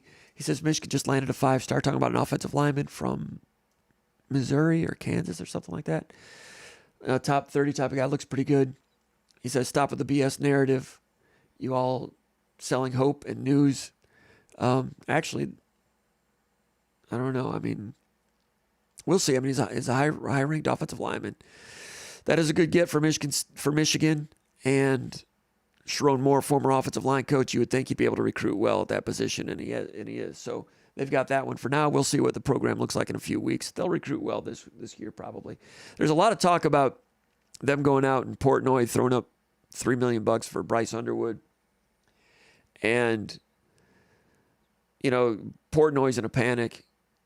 Don't worry. He posts things like, don't worry, fans, I've got this.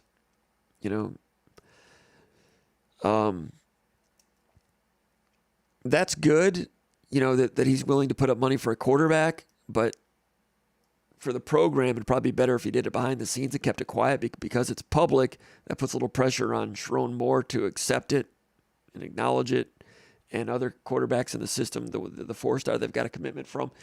And Underwood, if he comes in and everybody knows he's got that kind of money in a program that might need some leadership, is that ideal? I'm not sure. He's committed to LSU right now. Anyway, question 7, Mike in Clarkston says, hi, Jim. Do you see Michigan State being able to convert more of Michigan State's trips in the red zone against Michigan? Against Michigan, I don't know. Michigan's defense is good. Michigan State's red zone situation, if you look at it, all together, Michigan State in the first half attempted, 5 field goals, made 4 of them. 3 of those were trips into the red zone. One was a 55-yarder that was not into the red zone. The other one, when they went up 6-0, was like a 46-yarder. It was out. The red zone's 25 yards and in. That was not in the red zone either. But 3 field goals in the red zone. All right, so what happened in those 3 trips in the red zone? Why did those red zone trips stall? Let's look at it. All right, before we go, 3rd and 5, incompletion. Talked about it a moment ago. Snag over here. Montori Foster was open. Escape, throw it away, kick a field goal. So why did that one stall? Maybe the read progression. Childs had a very good night. Not perfect. No quarterback's ever going to be perfect. Why did it stall? It's easy for me to say he should have came off earlier and gone to Foster. He was open. But correctable? Yes. Receiver open? Yes. Stop themselves? They probably think they did. So is that going to be open against Michigan? It'll be different against Michigan. Different style of defense than Iowa. Different level of athlete. Iowa plays traditionally very good team togetherness on defense, but this year, even with all that returning talent, just not quite as good statistically for some reason at Iowa. It's one of the bigger mysteries in the Big Ten this year for me this season. Michigan State goes, kicks a field goal, a long one, 6-0. Next time, interception. Next drive, fourth drive, they take a 9-0 lead. On that one, Michigan State had 2nd down and 3 at the 19-yard line. So what stalled? Well, on that play, you might remember Childs had a keeper, his helmet came off. Schuster comes in, new quarterback, new cadence, Velling, false start, 5 yards, expensive 5 yards. Now it's 2nd down and 8. And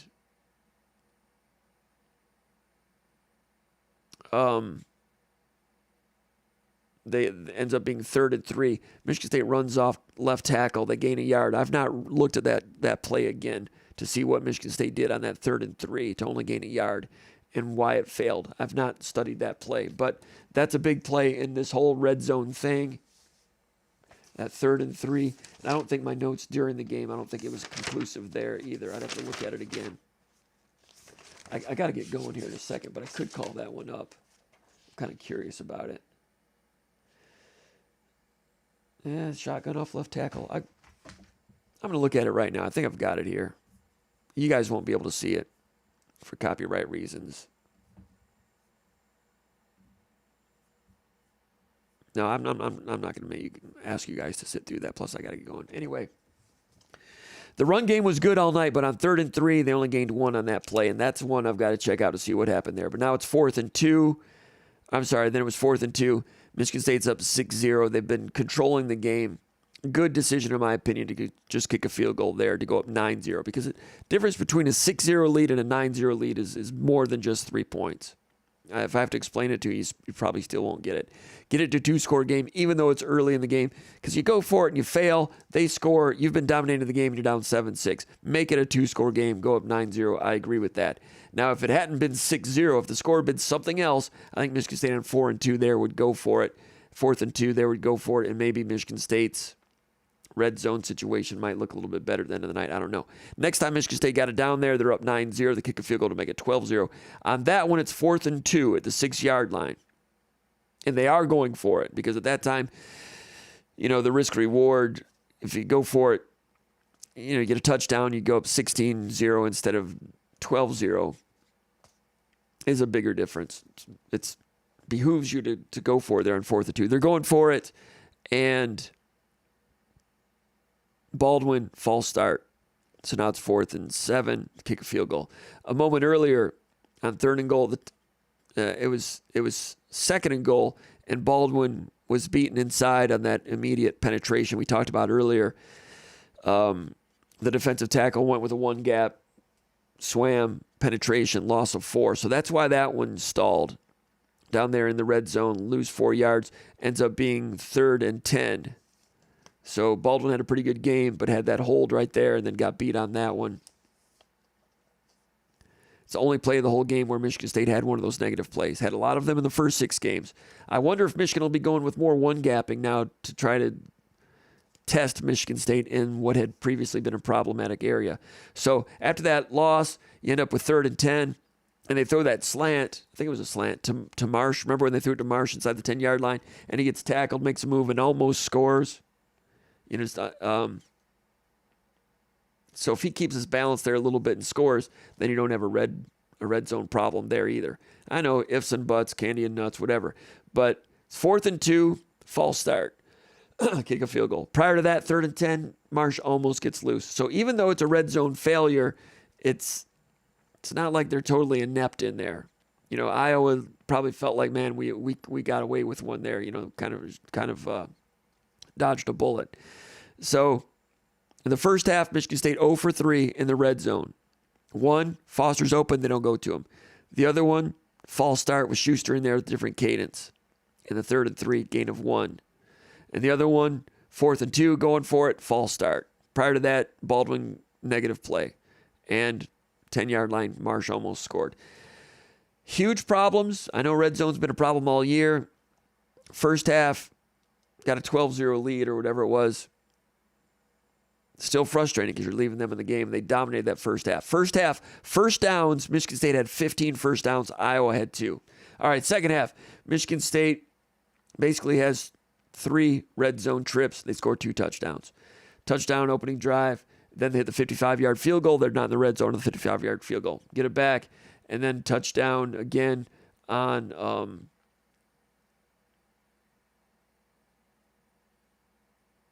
the field goal. Here we go. The one red zone error. It was 3rd and 7. They throw it to Isaiah Johnson. 3rd and 7 at the 17-yard line. Jerron Glover, flag, offensive pass interference. Remember that one? Glover comes in and blocks a safety. They completed to Johnson, but flag. Good call. So Glover needs to make that more of an incidental rub route rather than an obvious block situation. So that's what stalls that drive. That's correctable. That's a mistake. A learning situation there. But it's not like, well, they were 3rd and 7 for a reason there. I can't remember why they were backed up. Then the next drive, touchdown. So 2 touchdowns, 1 field goal. For the day, Michigan State, 2 touchdowns out of 6 drives in the red zone. It was a problem in the first half, made it a narrative, but 2 out of 6, 33%, not terrible. I think you want like 75% touchdowns in the red zone is great. They're 33%, not good. So, but end of the day, Michigan State scores 32 points and did not punt. So good problem to have. So I looked into it. I'm not coming away with like a huge problem. It's not like the run game stalled inside the red zone. It's not like pass protection failed. It's not like the quarterback totally choked in the red zone. It's nothing. It's not like one thing. I wouldn't be surprised if it ceases to be a problem later on in the year. Will it be a problem on the road against Michigan? You'll have crowd noise. You got a quick defense. Jack Velling was very good in the red zone for Oregon State last year. Still not have seen him get it done in there yet. But anyway, we're going to wrap it up now. Appreciate everybody checking us out. If you're just joining us, you can come back and watch it on demand later. We appreciate everybody checking us out. Appreciate everybody, all the support and the likes and the subscriptions. Go to SpartanMag.com. $1. Check it out for 7 days and then half off the rest of the year. Go check it out. Appreciate everybody. Everybody have a great, safe day. Drive carefully. Be nice to one another. It's going to be all right. Let's be good. Appreciate everybody checking in with us. We'll see you next time. Take care.